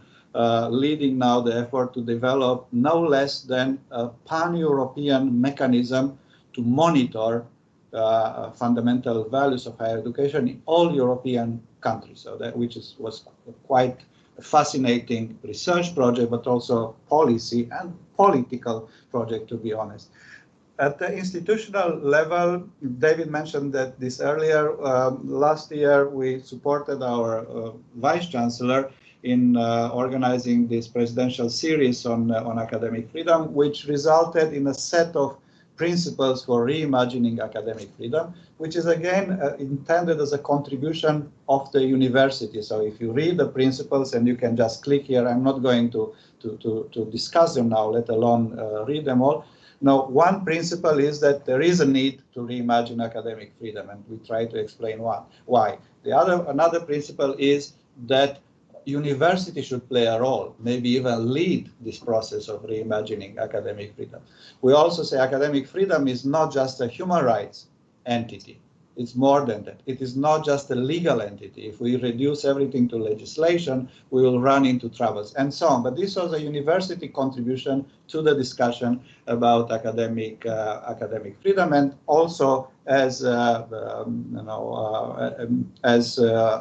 Global Observatory for Academic Freedom, we have been part of either actual applied research or just consultations with organizations in Europe in particular. And I'm not going to go back to that. This is a sample of publications. We probably have done the first study in Europe about the relationship between fundamental values of higher education and quality assurance.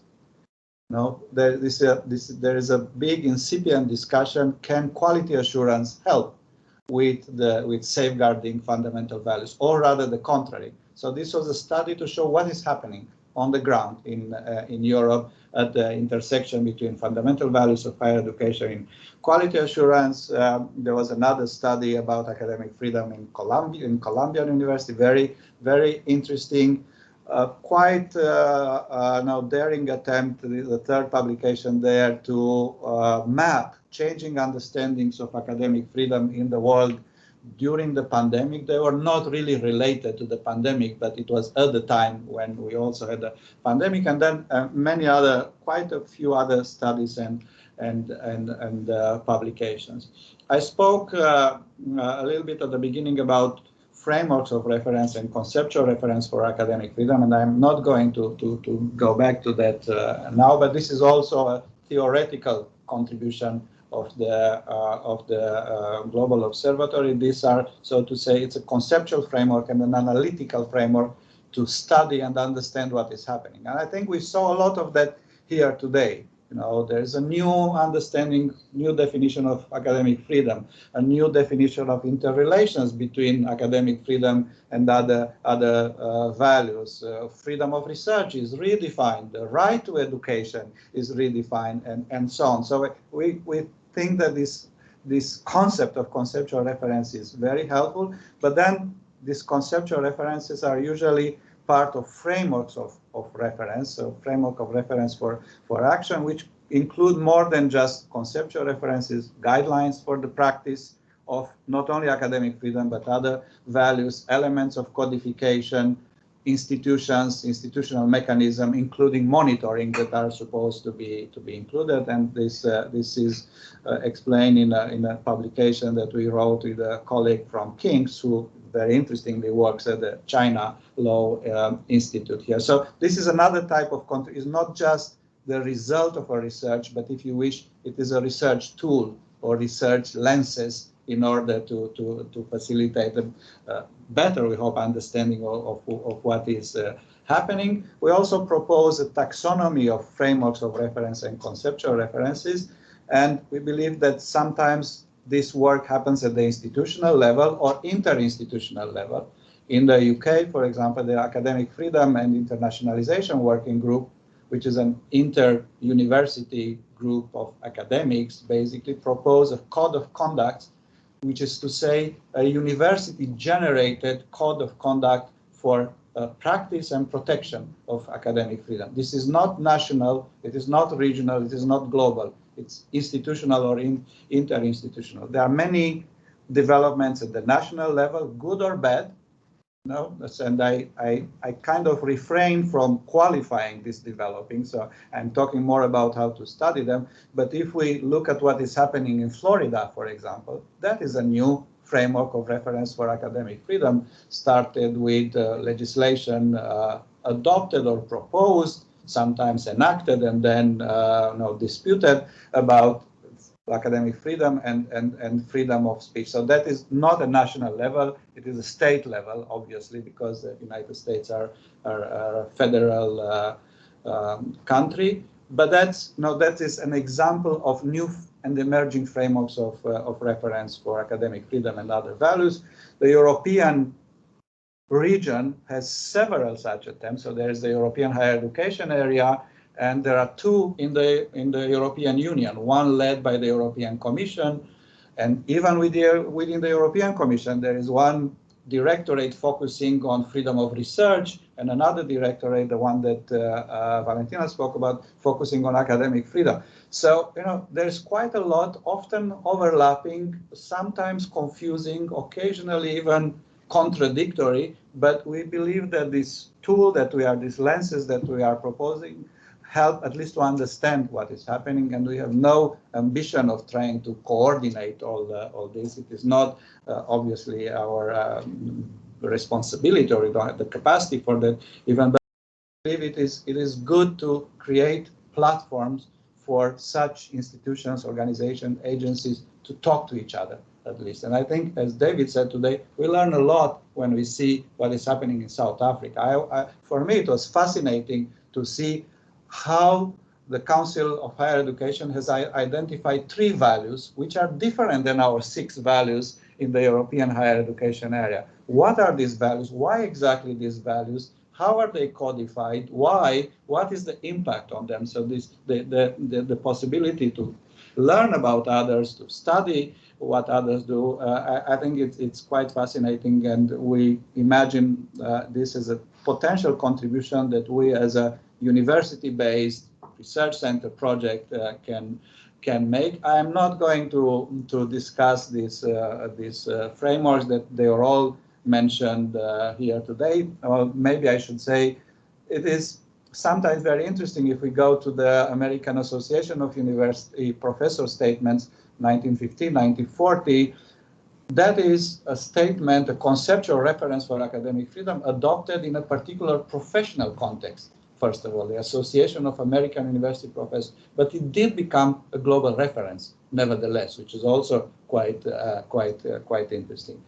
And we have all these frameworks in Europe, which probably I should say Europe has the most.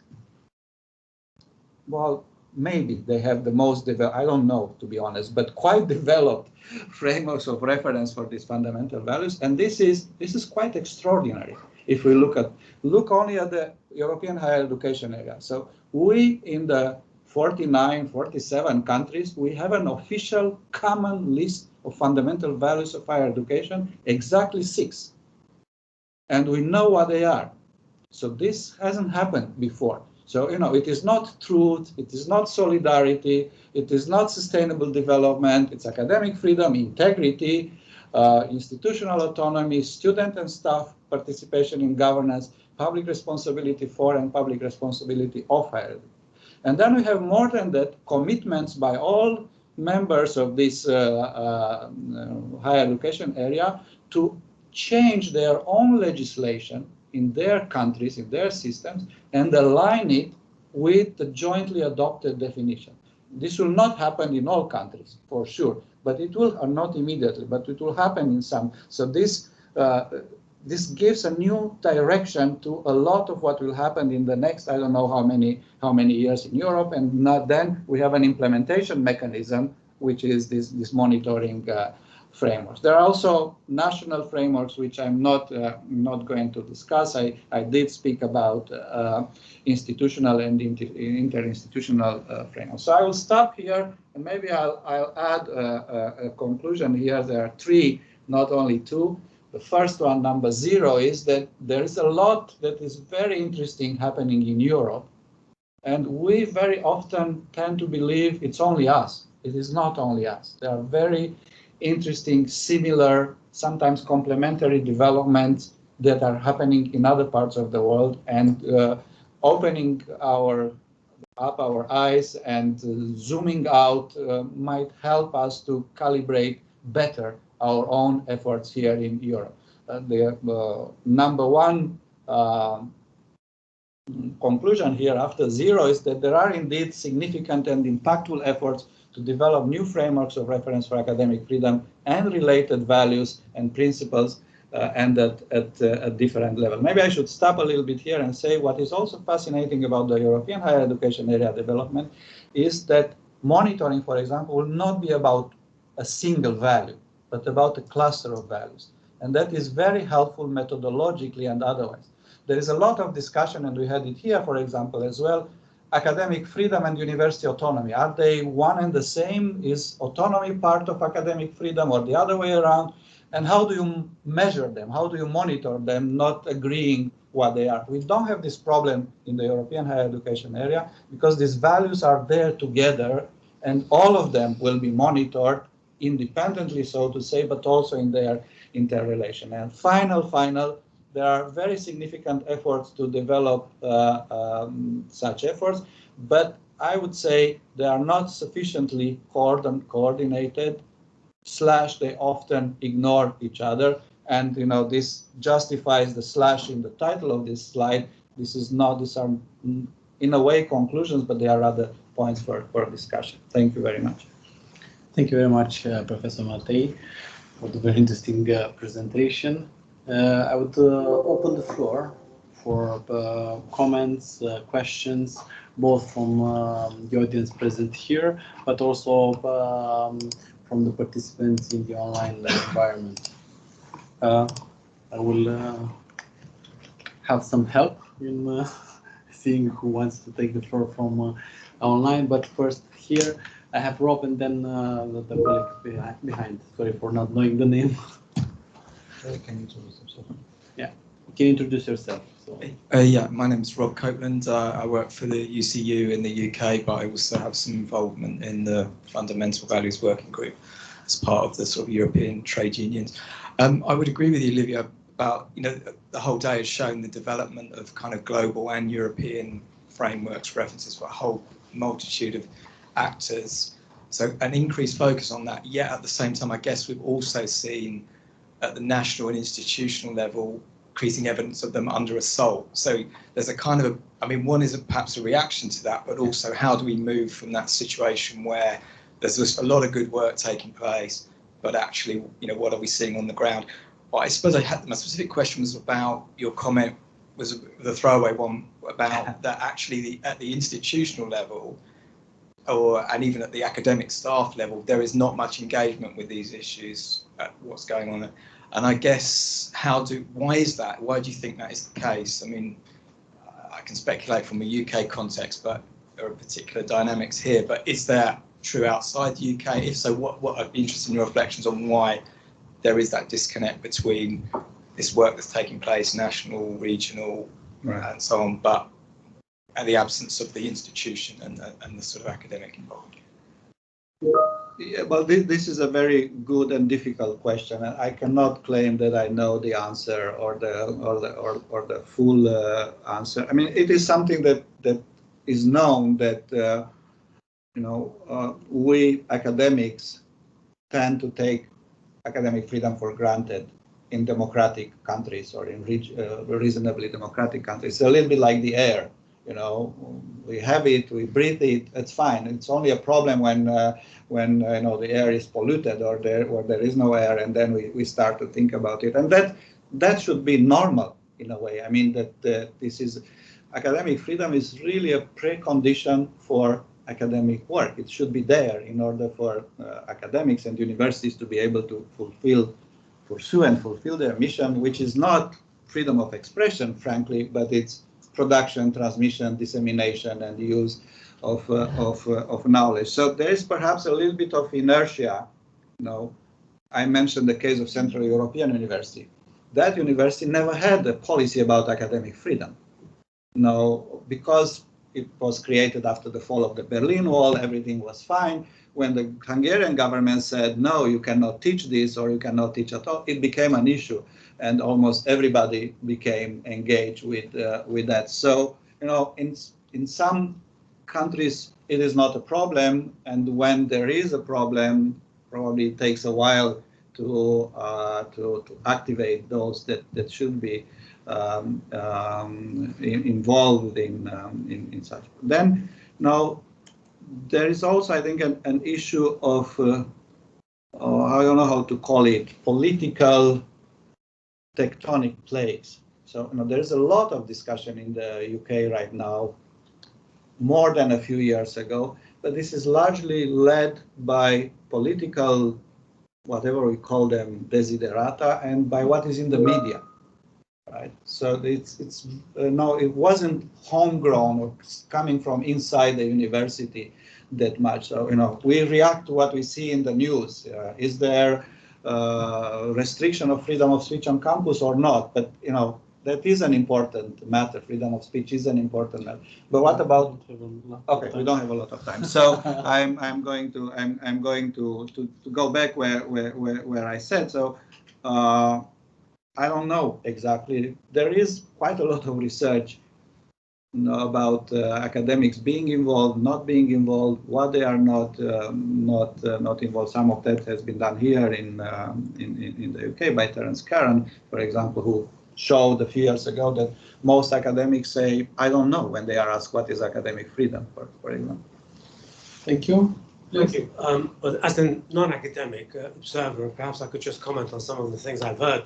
We've been talking about academic freedom, which is threatened by the state in many countries, but not so much in democratic countries. The threat to academic freedom often comes from within the academy, particularly now, not from academics, but from administrators, EDI, human resources, equality, diversity and inclusion, and students who are now threatening academics because of their work.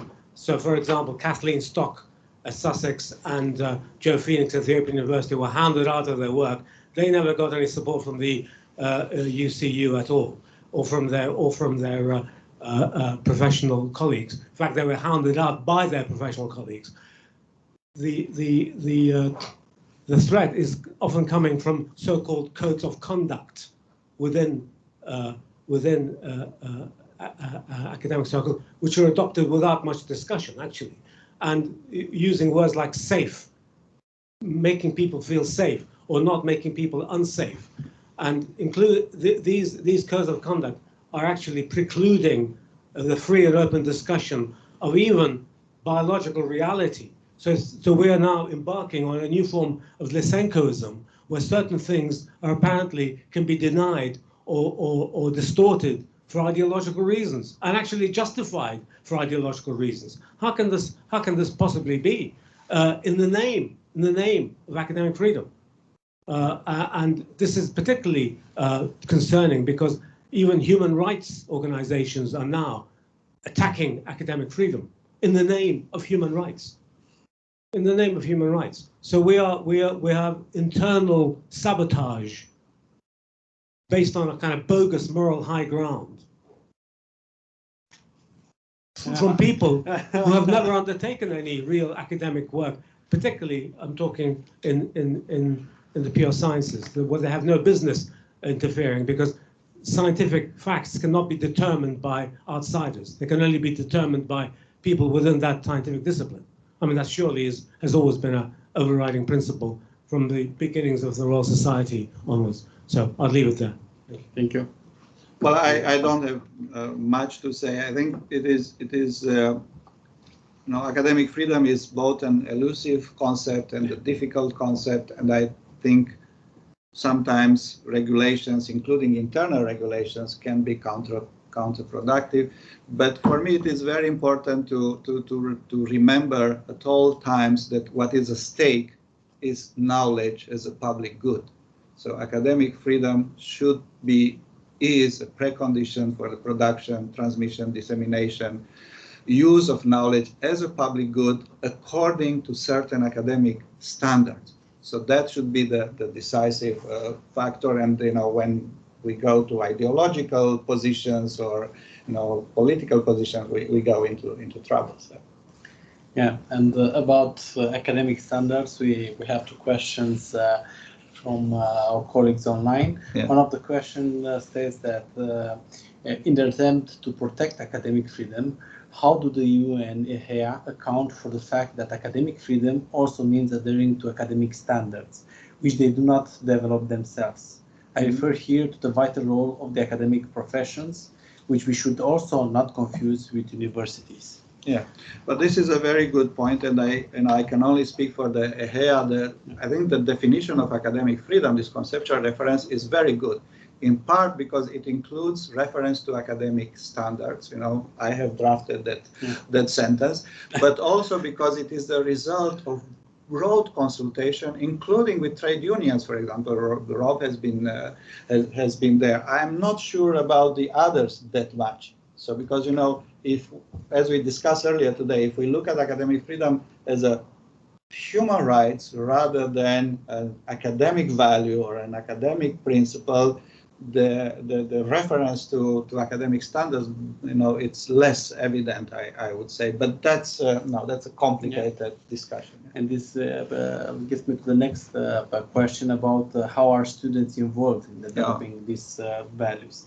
And here I would like to underline that as a former student union leader. Yeah, I'm also a former student union leader, but we also had the European Students ESO, European Students Union, that was part of the Fundamental Values Working Group, who was very active in the development of these statements on fundamental values. They actually drafted the first version of the statement on academic integrity, which later was further developed within the Fundamental Values Working Group. So the involvement of students was as high as it can be. Now, the question is, what about students at the national level? But that could be said about universities as well, about academic communities as a whole, how much they would be involved. But that's a challenge for tomorrow. But it is, you know, just to add to that, there's a big discussion among people who are really dedicated to academic freedom, whether students should be included, are within the scope of academic freedom or not. And here in the UK, I think the dominant attitude is that they are not. That academic freedom, this is how the law defines. The new law that we spoke about, adopted last year, defines academic freedom as something for academic staff. So, you know, we had a very interesting discussion, the only consultation that I was part with at Westminster, and I asked the question, what about a PhD student? Do they do research? Yes, they do research, of course. This is all about research. Do they have the right to choose their research methods, research question under the principle of academic freedom? Yes, of course. But then how come they don't have academic freedom? And this is not in the law. But, you know, there are different ways of looking at this question. I think what is important in this regard is the fact that the definition and the statement on academic freedom provides a lot of clarification in the EHEA one. In this regard, even though we cannot solve all the issues that may arise around implementing fundamental values at the institutional level, but it's a good step towards a common understanding. And the Magna Carta 2020 also very specifically mentions students twice, I believe, in the text of the declaration. Okay. Any other questions? If not, I would give the floor back to you, Livio, for some concluding words, because you are the organizer of this event. I am the organizer, but I don't. Thank you very much. I don't have any further concluding words. Just to thank you and thank everybody. So this was a learning experience, at least for some of us. Thank you so much. Thank you everyone for being here.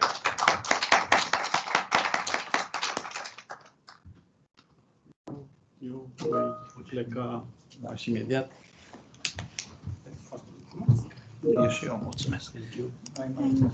You have a very nice writing. Do I was like, oh my God,